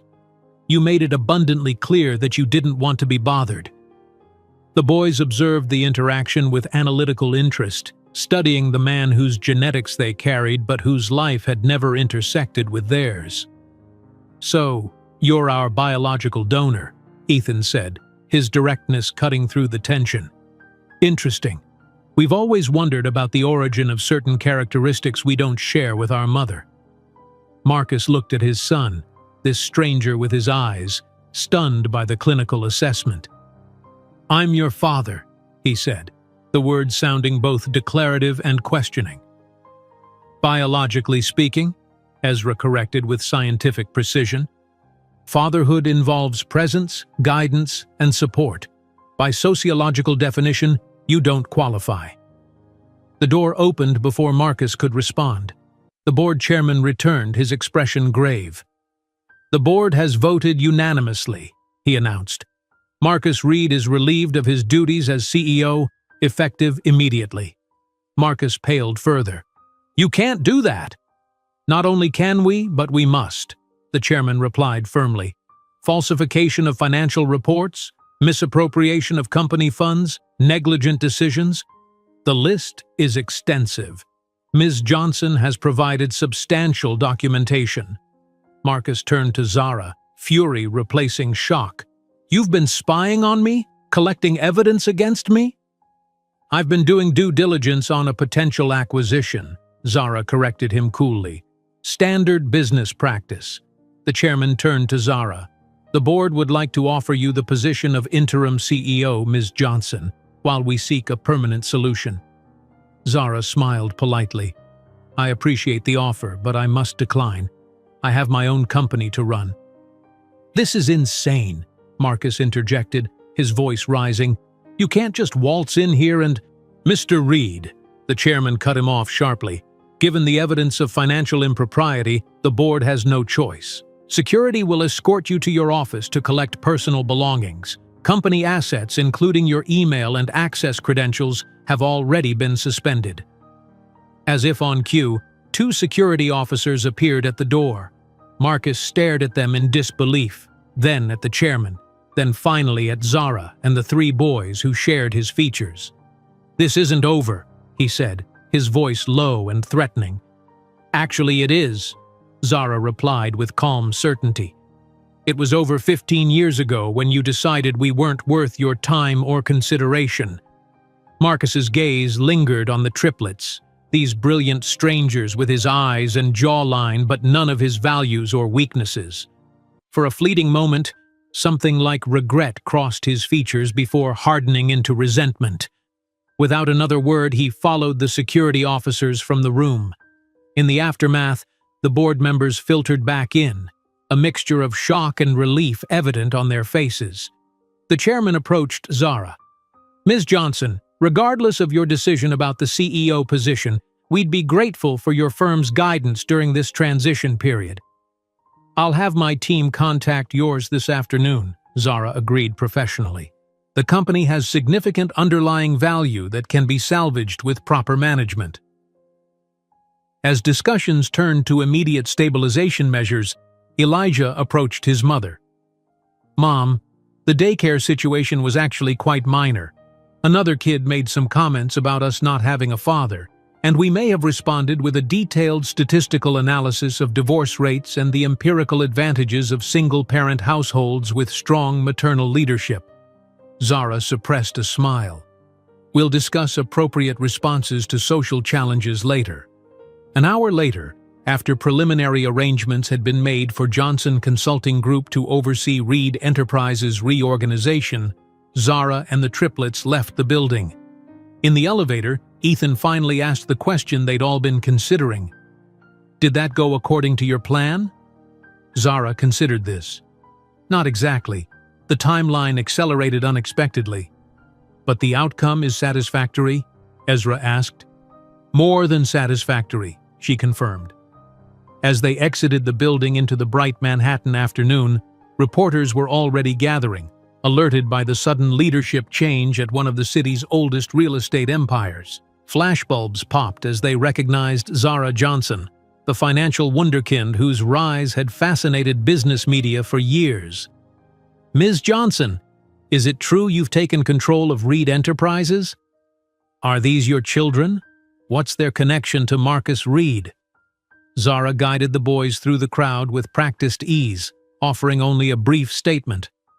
"Johnson Consulting Group will be assisting Reed Enterprises through a transitional period. No further comments at this time." While the reporters continued shouting questions, Zara couldn't have imagined that in the days to come, the scandal would explode across financial media with headlines declaring "Reed Ear Ousted, Company on Brink of Bankruptcy" and "Consulting Prodigy Reveals Herself as Mother of Marcus Reed's Secret Sons." As the reporters continued shouting questions, Zara guided her sons through the crowd with practiced ease, her expression revealing nothing beyond professional composure. Inside their waiting town car, however, she finally exhaled, the tension of the confrontation leaving her body in a slow, controlled breath. "Well," said Elijah, adjusting his tie with a precision that reminded Zara of herself, "that was certainly more dramatic than we anticipated." Ethan leaned forward, eyes bright with excitement. "Did you see his face when he realized who we were? I've never witnessed someone's blood pressure drop in real time before." "That's not physiologically observable," Ezra corrected quietly, though a small smile played at his lips. But his pallor did suggest significant autonomic nervous system activity. Zara watched her brilliant sons dissect the encounter with their characteristic analytical precision. Pride swelled in her chest, alongside a complicated tangle of emotions she couldn't quite name. The confrontation that she had planned for years had finally happened, yet it felt strangely anticlimactic. The following morning, the financial world erupted. Zara's phone began ringing at 5:30, her media team fielding calls from every major business publication. By 7, her assistant had compiled a document with the most prominent headlines. "Reed Ear Ousted, Company on Brink of Bankruptcy," splashed across the Wall Street Journal. "Consulting Prodigy Reveals Herself as Mother of Marcus Reed's Secret Sons," proclaimed Business Insider. The board chairman called at 8 sharp. "The media frenzy is unprecedented," he reported, sounding both exhausted and exhilarated. "We need to issue a joint statement immediately." Zara spent the morning in strategic meetings with her communications team, crafting carefully worded responses that focused on the business implications rather than the personal drama. By afternoon, she had approved a press release announcing Johnson Consulting Group's engagement to restructure Reed Enterprises, emphasizing the preservation of jobs and stabilization of client relationships. 7 days after the boardroom revelation, Zara received a request she had been anticipating. Marcus Reed wanted to meet privately. She arranged for the encounter to take place in her temporary office at Reed Enterprises, a deliberate choice of territory that wasn't lost on either of them. When Marcus entered, Zara was struck by the transformation a week had wrought. His tailored suit hung slightly loose on his frame, dark circles shadowed his eyes, and the confident swagger had been replaced by a contained fury that radiated from his every movement. "You've ruined my life," he stated without preamble, remaining standing despite the chair she had indicated. "My fiancée canceled our engagement. Investors won't return my calls. My reputation is destroyed." Zara regarded him calmly from behind the desk that had once been his. "You ruined your own life, Marcus. I merely allowed everyone to see what you've been hiding." This was calculated revenge, he accused, pacing like a caged animal. 15 years in the making. "No," Zara corrected him. "This was business. Your company was failing due to mismanagement and fraud. As a major shareholder, I had a fiduciary responsibility to address it." Marcus stopped pacing, his expression incredulous. "You expect me to believe this wasn't personal? You infiltrated my company under a false identity." "I conducted thorough due diligence before completing my acquisition. Standard practice." His laugh was hollow. "There's nothing standard about this situation, and you know it." He braced his hands on the desk, leaning forward. "I want to see my sons." The abrupt change of subject didn't surprise Zara. She had expected this eventually. The proprietary claim, the sudden interest in children he had rejected before they were born. "You have no sons, Marcus. You have biological offspring whom you've never met and expressly wanted nothing to do with." "I have rights," he insisted, his voice hardening. "You renounced those rights 15 years ago," Zara replied evenly. "Rather explicitly, if I recall correctly. Something about me being just a Harlem girl trying to trap someone above my level." Marcus flinched at his own words thrown back at him. He straightened, adjusting his tie in a gesture that reminded Zara uncannily of Elijah. "People change. Circumstances change." "Indeed they do," Zara agreed. "And the circumstances now are that the boys are individuals with their own agency. If they wish to know you, I won't prevent it. But I won't force it either." Something shifted in Marcus's expression, a flicker of genuine emotion breaking through the anger. "They're remarkable," he said quietly. "Their intelligence, their poise, they're extraordinary." "Yes," Zara said simply. "They are." "Did you tell them about me? About what happened?"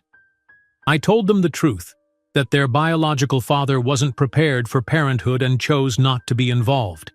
I didn't demonize you, if that's what you're asking." Marcus sank into the chair, suddenly looking every one of his 47 years. "Where do you go from here? Complete destruction of the Reed name?" "Actually, we've already initiated the restructuring plan. Reed Enterprises has valuable assets and a skilled workforce worth salvaging. Your family's legacy will survive just under more competent management. And me? What's left for me?" There was a raw vulnerability in the question that 15 years ago might have moved Zara. Now she observed it with clinical detachment. "I understand you've received an offer from a development firm in Chicago," she said. "A fresh start might be exactly what you need." Marcus looked up sharply. "How did you know about that?" "I make it my business to know things, Marcus. It's why I'm successful." A complicated mixture of emotions crossed his face: resentment, resignation, and perhaps a grudging respect. "I've accepted the position," he admitted. "Starting over at 47. Who would have thought?" "Second chances are rare," Zara observed. "I suggest you use yours wisely." When he left, there was a defeated slump to his shoulders that contrasted sharply with the arrogant posture she remembered from 15 years ago. Zara remained at the desk for several minutes after his departure, surprised by her own emotional response. There was no satisfaction in his downfall, no vindictive pleasure in witnessing his humiliation. Instead, she felt strangely empty, as if a long-carried weight had finally been set down. That evening, Zara found the triplets waiting in the living room of their Manhattan apartment, clearly anticipating news of the meeting. "He wants to meet you," she informed them directly. "I told him the decision was yours." The boys exchanged one of their silent communications. Elijah, as usual, spoke first. "We've discussed this possibility extensively. We believe there's value in at least one meeting, from an anthropological perspective." "Anthropological?" Zara repeated, amused despite herself. "Understanding our genetic origins," Ethan clarified, "and satisfying natural curiosity." Ezra, ever the pragmatist, added, "We've calculated approximately 12% probability of a meaningful relationship developing, but statistically the most likely outcome is mutual disappointment." Zara smiled at her brilliant, analytical children. Sometimes even mathematical geniuses need to give chance a probability. 3 months later, the restructuring of Reed Enterprises was complete. Under the guidance of Johnson Consulting Group, the company had shed unprofitable divisions, reorganized its management structure, and leveraged its substantial real estate holdings to secure stable financing. Most importantly, the workforce had been preserved, with targeted retraining programs ensuring that employees could adapt to the company's new direction. The day Zara sold her shares, at a substantial profit once the company's recovery was solidified, felt like the closing of a significant chapter. She had transformed Reed Enterprises from a failing legacy into a viable business, saved hundreds of jobs, and increased shareholder value. The financial press celebrated it as another Johnson miracle, unaware of the personal history that had initiated the entire process. During this period, the triplets maintained sporadic contact with Marcus, meeting him occasionally for awkward lunches that never quite progressed beyond surface conversation. He tried too hard, bringing expensive gifts they didn't want and making references to shared genetic traits that felt forced. He remained a stranger, attempting to forge connections with teenagers who had grown up complete without him. Meanwhile, Zara expanded her company into the Asian market, doubling its valuation in just 2 years. Fortune magazine featured her on its cover as one of the most powerful female executives in America, estimating her personal worth at $1.2 billion, a figure that would have seemed impossible to the young woman struggling to afford diapers for her newborn triplets. On a crisp autumn day, Zara walked through Central Park with her sons, enjoying a rare afternoon of leisure. The boys had grown taller over the past few months, their features maturing into the men they would soon become. As they passed the Bethesda fountain, Zara spotted a familiar figure sitting alone on a bench watching the passers-by. Marcus looked up as they approached, their eyes meeting briefly across the distance. In that momentary connection, Zara felt neither anger nor resentment, only a quiet acknowledgement of their shared past and divergent journeys. The boys noticed him too, but made no move to approach. This wasn't a planned meeting, and they seemed content to let it remain a passing observation. Marcus nodded slightly in recognition before returning his gaze to the fountain, a solitary figure against the backdrop of the bustling park. As they continued their walk, Ezra slipped his hand into Zara's, a gesture he had largely outgrown but occasionally revisited in moments of significance. "Are you okay, Mom?" he asked quietly. "Perfect," she replied honestly. "I have everything I need right here." The encounter left Zara with an unexpected sense of completeness. The circle that had begun with rejection had been closed not through revenge, but through the creation of something extraordinary from the pain Marcus had caused. His dismissal had been the catalyst for a journey that had taken her further than he would ever reach. While they walked away, Zara felt a sensation of absolute closure. The Harlem girl that he once considered not enough now moved through the world with the confidence of a woman who had not only survived, but prospered beyond any expectation. And that, more than any vengeance, was the truest victory. If you enjoyed today's video, I'm sure you'll love the next one. Don't waste time. Just click on the screen